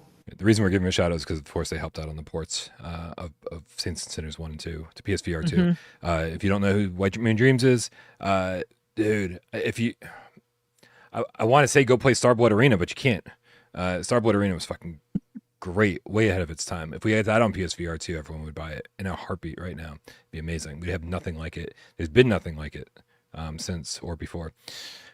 We got, hold on, I got this. Jeesh with the $5 tip says, hey, just wanted to thank Tiffany and the team. You guys are carrying PSVR 2 showpieces on your backs. True masterclass energy. And then followed that up with a comment in the chat here that said, I bought ArcAngel, didn't even realize it was y'all. Yeah, I just want to make sure that Bryan hears that when he puts things like, Gran Turismo and Resident Evil ahead of... I'm just kidding. I'm just kidding. I recognize that those games are super amazing and definitely deserve top spots in the top 25. I mean, you got to pay AJ more, I think is the answer, because he was the one always going to bat for Saints and Sinners. Actually, it was Wes. Wes is the one who's like best game across all platforms. Wes is correct. That's true. Always vote for Wes. Yeah, back in the day though, when it was me, AJ, and Dave, rest in peace. I feel like Dave was swayed depending on my arguments for Resident Evil 7 and AJ's arguments for Saints and Sinners Chapter 1, and so it was always like this back and forth, like which one's going to take the top spot in our top 25 debates, and it was AJ and I would fight tooth and nail. But I was always the Resident Evil 7 guy, and he was always the Saints and Sinners guy. So apparently nothing's changed. Yes, yes. Thank you, Looper, for keeping AJ and Bryan honest about AJ's true love, which is No Man's Sky. Oh, right. It's true. Chrome Colossus with a $2 tip. Oh, message retracted. Well, thank you so much for whatever you said, unless it was mean. You loved it anyway. Yeah. Izzard with the level 1 membership. From Chrome Colossus. No. Izzard says, maybe a lot of PSVR1 players outside our bubble. Oh, I'm sure. There's a lot of PSVR2 players outside our bubble too.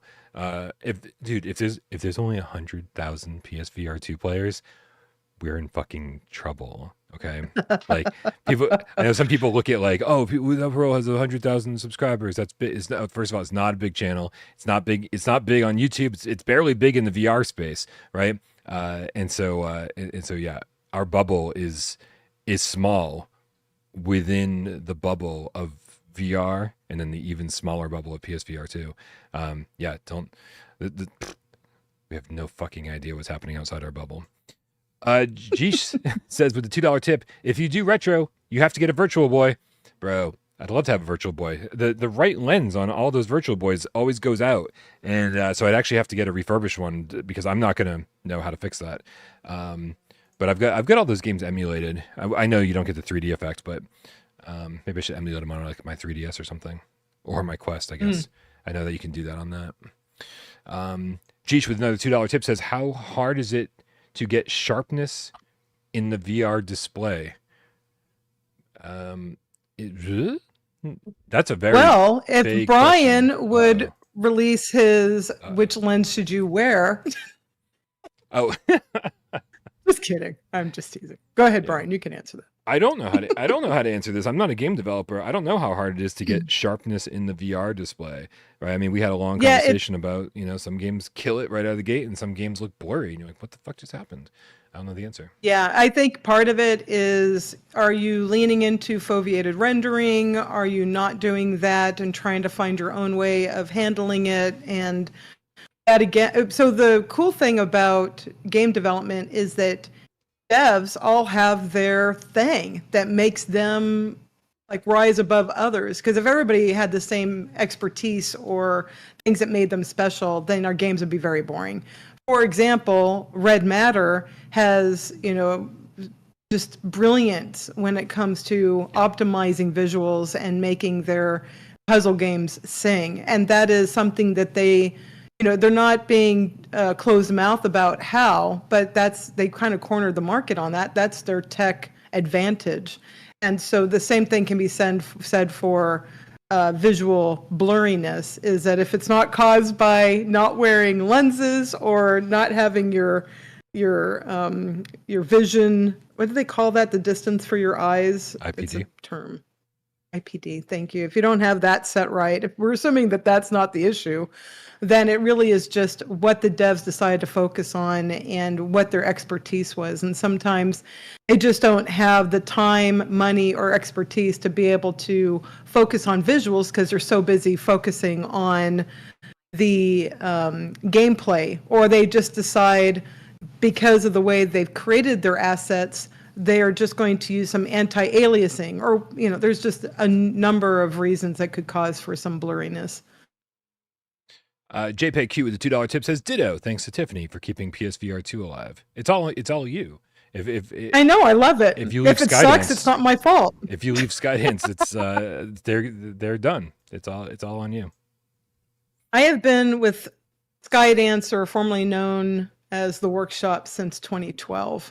So I've been there 12 years now, and I just don't see me leaving unless something really cataclysmic happens to the VR space, because I'm a big believer of this tech. I think that the problems that we're currently facing, such as sickness and people having marks on their face, and just some of the barrier of entry just to get it set up for some, I think we're solving these problems and everybody's aware of them. And we're just going to continue to do more and more improvements. And Izzard, I will do the sky dance. Oh my God. There you go. Oh my God. We need to go now. Nope. I don't even remember how I did Nope. that. I didn't replicate it. It was one and done. Nope. I apologize to everybody. The show is over. What? We asked everybody. It's Blizzard's fault. We asked everybody, would you buy ArcAngel Hellfire on PSVR 2 with no additional bells and whistles for $20? 70% of you said yes, and Nick accidentally voted no because he didn't read the whole question. So, thank you everybody for voting. The record low number of votes. What are you guys doing out there? It's like 60 votes. Yeah, There's right. Like 3 times Like, that watching. it's not going to happen. Whatever. Right. Why even bother? Tiffany asked a stupid question. Why are you even doing this poll? Yeah. Yeah, Leave the polls to the experts. The if I put a poll up on the YouTube community tab, then it tends to get much more engagement. So we can always do that too and see what the people with to the extremes of our bubble think of this question. Yeah, absolutely. Yeah. Tiffany, what game are we playing? What is this all about? I'm very nervous. I'm not gonna lie. You should be. Bryan should be nervous because I am totally putting him on the spot. I genuinely told him nothing of what this game was, but props to him for actually going, yeah, sure, whatever. I'm regretting that now. So I felt as a dev that it would be appropriate for me to do what I would call a dev-focused game. So what I have here.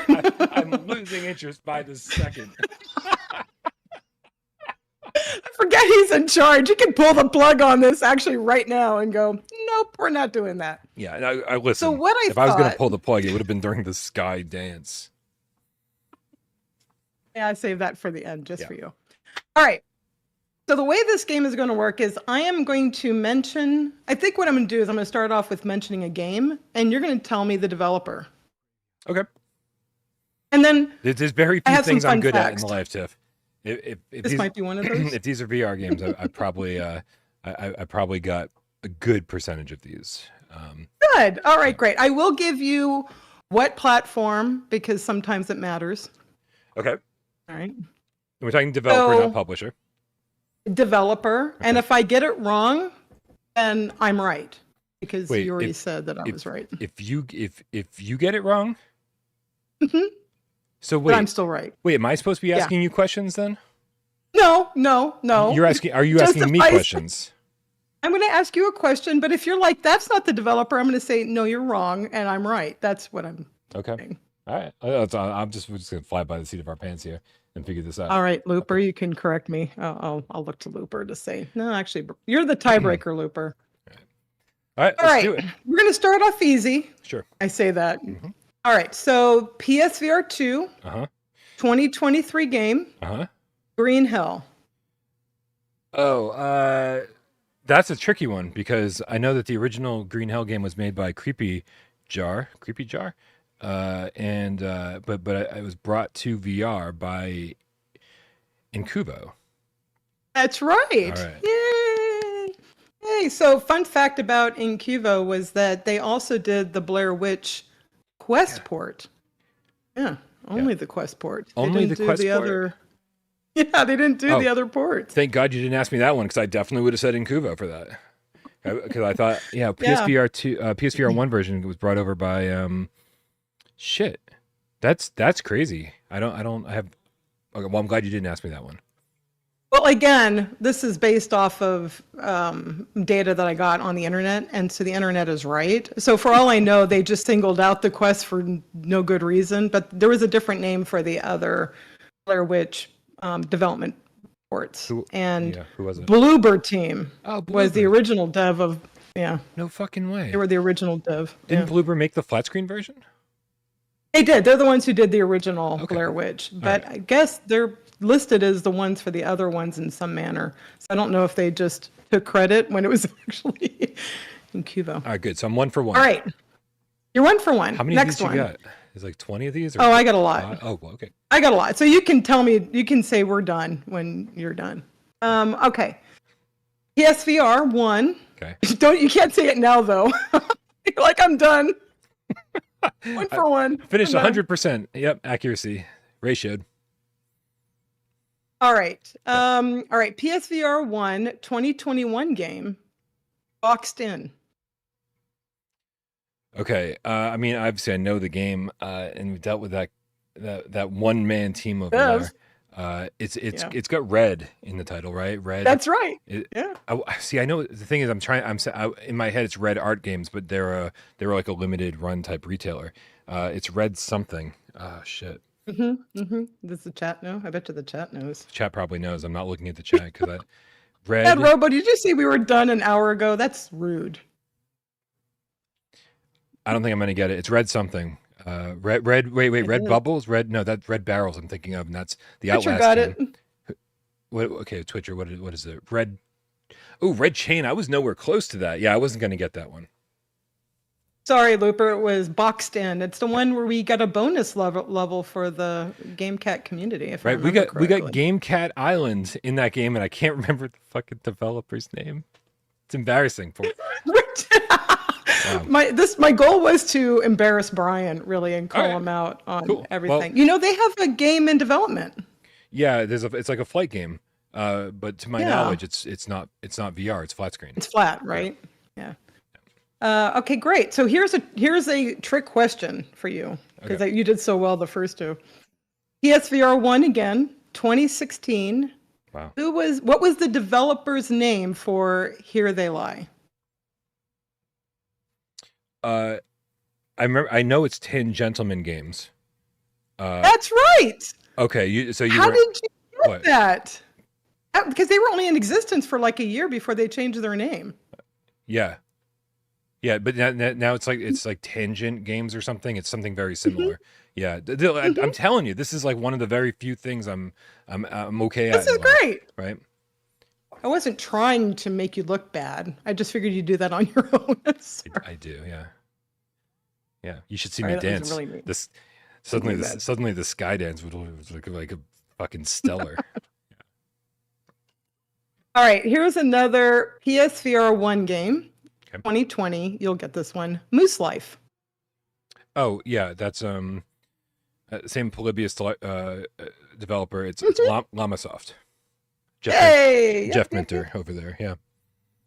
Do you know what year they formed? Oh, I mean, it's got to be early '80s, I'm guessing, because I remember like the first game I remember by them is Attack of the Mutant Camels on the Atari or the C64. So I would say like 82, 83. Very good. Oh my gosh. And yes, Jeff Minter is the person, Nice. Looper. People who follow them, do you know what they call themselves? There's a name for people who follow them. I mean, it's got to be some farm animal reference, right? Because like that's the whole thing. No, but I've never heard it. Well, think like Taylor Swift fans. I don't know if you're familiar. They call themselves Swifties. This is kind of a similar thing. I mean, if it's not camel sacks, I feel like we really missed the boat here. All right, I want to apologize to everybody for the fact that my game derailed us right where Bryan wanted us to go. All right, they call themselves Llama Softies. Oh. I mean, I feel like llama sacks would work. Camel sacks is funnier. Softies. I mean, softies. Is that really what you want to call yours? Oh, Llama Softies. It's like Taylor Swift with Swifties. Oh, no? I'm following. I'm following. Minties. I just don't approve. Oh gosh, Minties is pretty good. Gee, that's what she said. Reminds me of Conan O'Brien. For those who remember Minty, the candy cane who briefly fell on the ground. That's like one of the best bits ever.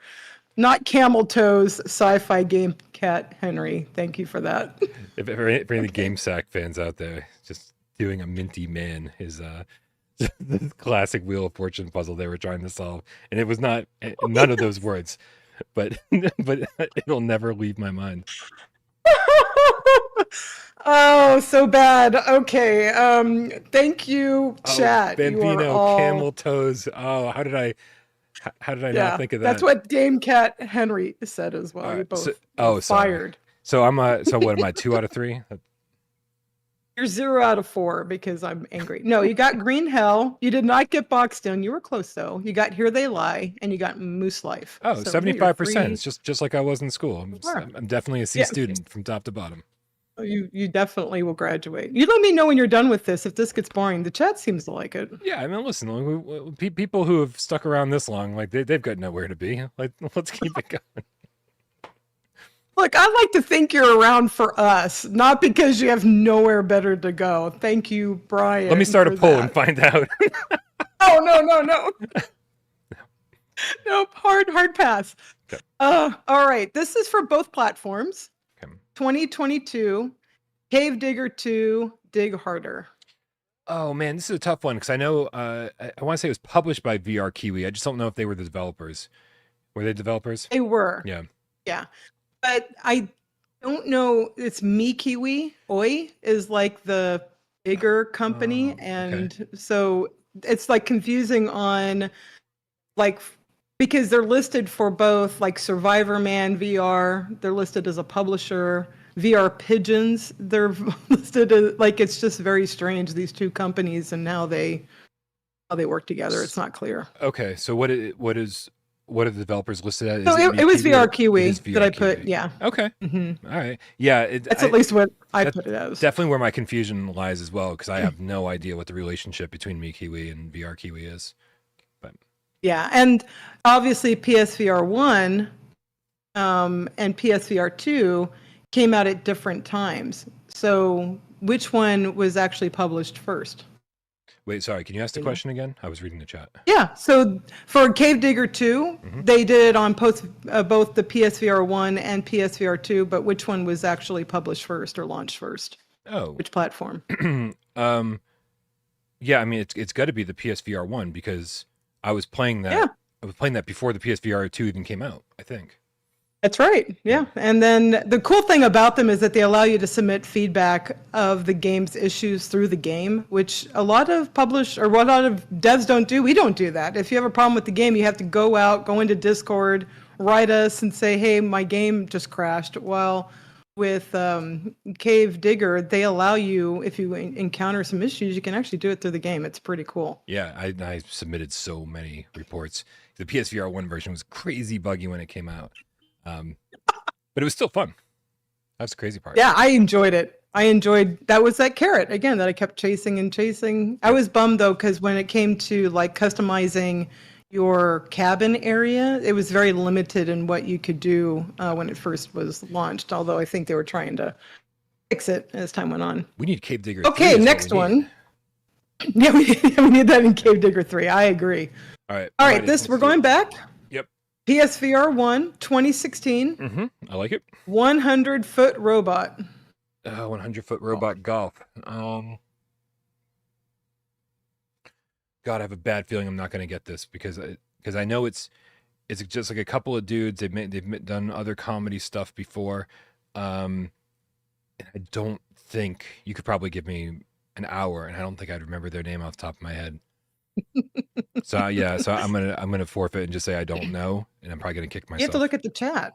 I don't think anybody in the chat got it either. I don't want to look at the chat. I know they haven't. Yeah, they haven't figured it out yet. They'll figure it out. But they did do a game in 2014 called Roundabout that was not for VR. Okay. What are they called?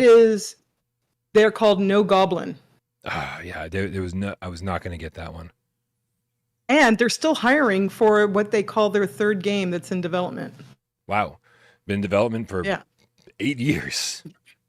A really long time. I was like, have you updated your website? But it seems like they still have it up and about. So, all right, going back to some easier stuff. PSVR 2, 2023, Peaky Blinders. Okay, I feel like I'm going out on a little bit of a limb here. I want to say it's the same developer as Doctor Who. Yes. It's Maze Theory. Mm-hmm. Yeah? Yes. Cool. I didn't know if that was another instance of like, Maze Theory publishing something and not making it, but okay, cool. I'm glad I got that right. And do you know what game they also developed that you love so much? The Infinite Inside? That's true. They also did Ancient Dungeon listed. Were they the publishers or the developer? Yeah, Eric Thelen, who's like basically the one-man team over there, needed some last-minute help getting across the finish line with his PSVR 2 port, which is amazing. 10 out of 10 game if anybody hasn't played it. And so he had to pick up a publisher at the last minute. So Nice. yeah, so they didn't really do much, I think, except for like They just give them that extra. They hand. published. Yeah. That's cool. Yep. So the cool thing about Maze Theory is that they are one of those devs that actually likes to publish their games on multiple platforms all at the same time. They're not really keen on let's go ahead and, we'll first do it on Quest and then we'll do it on PSVR. They, as much as they can, they really, really want to do it all at the same time. What is Looper accusing me of? No, I'm using Moby Games. Nice. I usually where use they list both the publisher. Yeah, the Steam store is usually where I get that information. Like if I'm seeing a game for the first time, having to separate the developer and publisher on the store is very nice. It's sad that I really, as somebody who really enjoys this kind of stuff and likes knowing who's making the games, who's publishing the games, I really wish the PlayStation Store would implement that. Yeah, because they only list the publisher, right, on PlayStation. Yeah. Well, if Bryan were losing horrendously Looper, I would say, okay, then we're just going to switch it to publisher. But as it is, he's been hitting us really well, so I think we're pretty good. All right, let's see. So here's another easy one. Two more. All right. So okay, two more. So she just switched to hard mode. Okay. I did. I'm going to. No, I won't. Okay. PSVR1 2017 Shooty Fruity. Oh, that's Nearlight Studios, same developer as upcoming Frenzies. That was before they were purchased by Endreams. That's right. See, you got my trick question because I was going to say, well, who are they now? Yep. All right. And Endreams are, again, one of those devs that I have huge, mad respect for. They're amazing. I will say, all right. Endreams and Cloudhead Games, I feel like both have something to prove. They both talked about making AAA VR games, right? We've got Endreams with Studio Elevation, and then Cloudhead had talked about, that their next game outside of Pistol Whip is going to like be this AAA thing, and I'm like, let's fucking see that shit, right? Like, put your money where your mouth is. Let's see what you think AAA means, and I can't wait to see what Endreams thinks AAA means, because Frax was great, Synapse was great, but both of those are just like really pretty indie games, Yeah, no, I think then they have I've met them, I've talked to them. They're just amazing people and truly care about, they're great collaborators. They were willing to share what they've learned. It's just been really exciting in the VR space to talk to various devs because they're so willing to share, hey, how did you crack that nut? And what are you doing? And they just ask really great questions over there at Endreams. Yeah, they're only 10% less amazing since losing Jimmy Bowers. Yeah, just a little bit. If Jimmy's watching, and then of course Cloudhead. Jimmy's like one of my favorite people on the face of the planet. So if he's watching, what up, dude? Hopefully things are going well at Sumo. Yeah, I hope I get to. All right, last but not least. Here we go, grand finale. PSVR1. Got it. 2020. Okay. Good dog, bad dog. I refuse to answer on the account that I might I might kill somebody if we talk about good dog, bad dog. Shit, what is the name? I remember putting. They were also the publisher. I put this in PSVR this week multiple times for whatever reason. What the hell is the developer's name of Good Dog, Bad Dog? Oh shit! They also did an AR game, which is crazy weird. What's the AR game? Mobile. Do you know? I don't know. Not that it would help me if it. Yeah, they did a game. There's a game that they're coming out with called Lone Wolf that was listed on Steam that's supposed to be out this year, but it's not a VR game. It's not coming to me. I'm not going to make anybody wait for this. What's their name? Who are they? Play M. Oh my god. -E-M. Oh my god, that's so right. I mean, obviously it's right. You have the answer. But I went to their website so many times, and it looks like a fifth grader made it. Like it does. It right? still does. And a fifth grader from like 1985, not like a current fifth grader who's probably really good at web design. Right. No, and when I went there, I'm like, because it's interesting. You always want to go to a dev's website just to see what they're up to. Are they still around? Do they still have a website? Which was interesting because I noticed that Urban Wolf BJ's website was not working. So I don't know what he's doing, if he's like revamping it or something. But that, by the way, for folks, is Legendary Tales dev. But yeah, for Play M, it's exactly how you described it. It's just they're It looks like they're trying to plus it up. And that's what I'll say. It looks like they're attempting to put a little bit more effort in, but I don't know. It's been a really long time since they've published something, and what they're working on doesn't seem like a AAA game. It's more of been a while. Sorry. We had to do it once. We managed to go the whole show, everybody, without him doing that one time. Yes, but not the whole show. You're welcome. Yeah. Oh, no, because Roadie's going to cut this, so he could just cut that part off as well. Oh, man. All right, Tiff, we got to wrap this thing up because I got to get back to those sale videos. I can't believe it took like 27 hours to finish the first sale video, and now I've got to get started on the second sale video. The first sale video will be uploaded in just a matter of the next couple hours. Then part 2 will be uploaded hopefully tomorrow night around this time. Fingers crossed. I'm just going to be working through the night to get it done, and then I'm going to sleep for 24 hours. But Tiffany, thank you for doing that. The sales are just best. Yeah, and there's so much stuff on sales. I think there's like 70 games, well, DLC and games included and stuff. I chopped out a lot of stuff that was like, like I'm not gonna have a whole segment about like specifically the Atlantis Walkabout DLC. Well, at least I don't think I'm going to. We'll see. Well, I haven't gotten to Walkabout yet. That's in the W's. I cut it at the M's. But Tiffany, thank you so much for being here. There was a lot. I wanted you on to just talk about VR in general and answer some general VR questions and hang out and shoot the shit and have a good time. But you gave us actually a lot more insight into Skydance and Behemoth and all the stuff that's going on over there than I expected, and probably more than the chat expected. So thank you for your transparency and being such a good friend to the channel all these years. We really appreciate you. No, love you guys. Thank you again, Bryan, for asking. It was such a delight to get that message. Anytime I can, I'm more than happy to.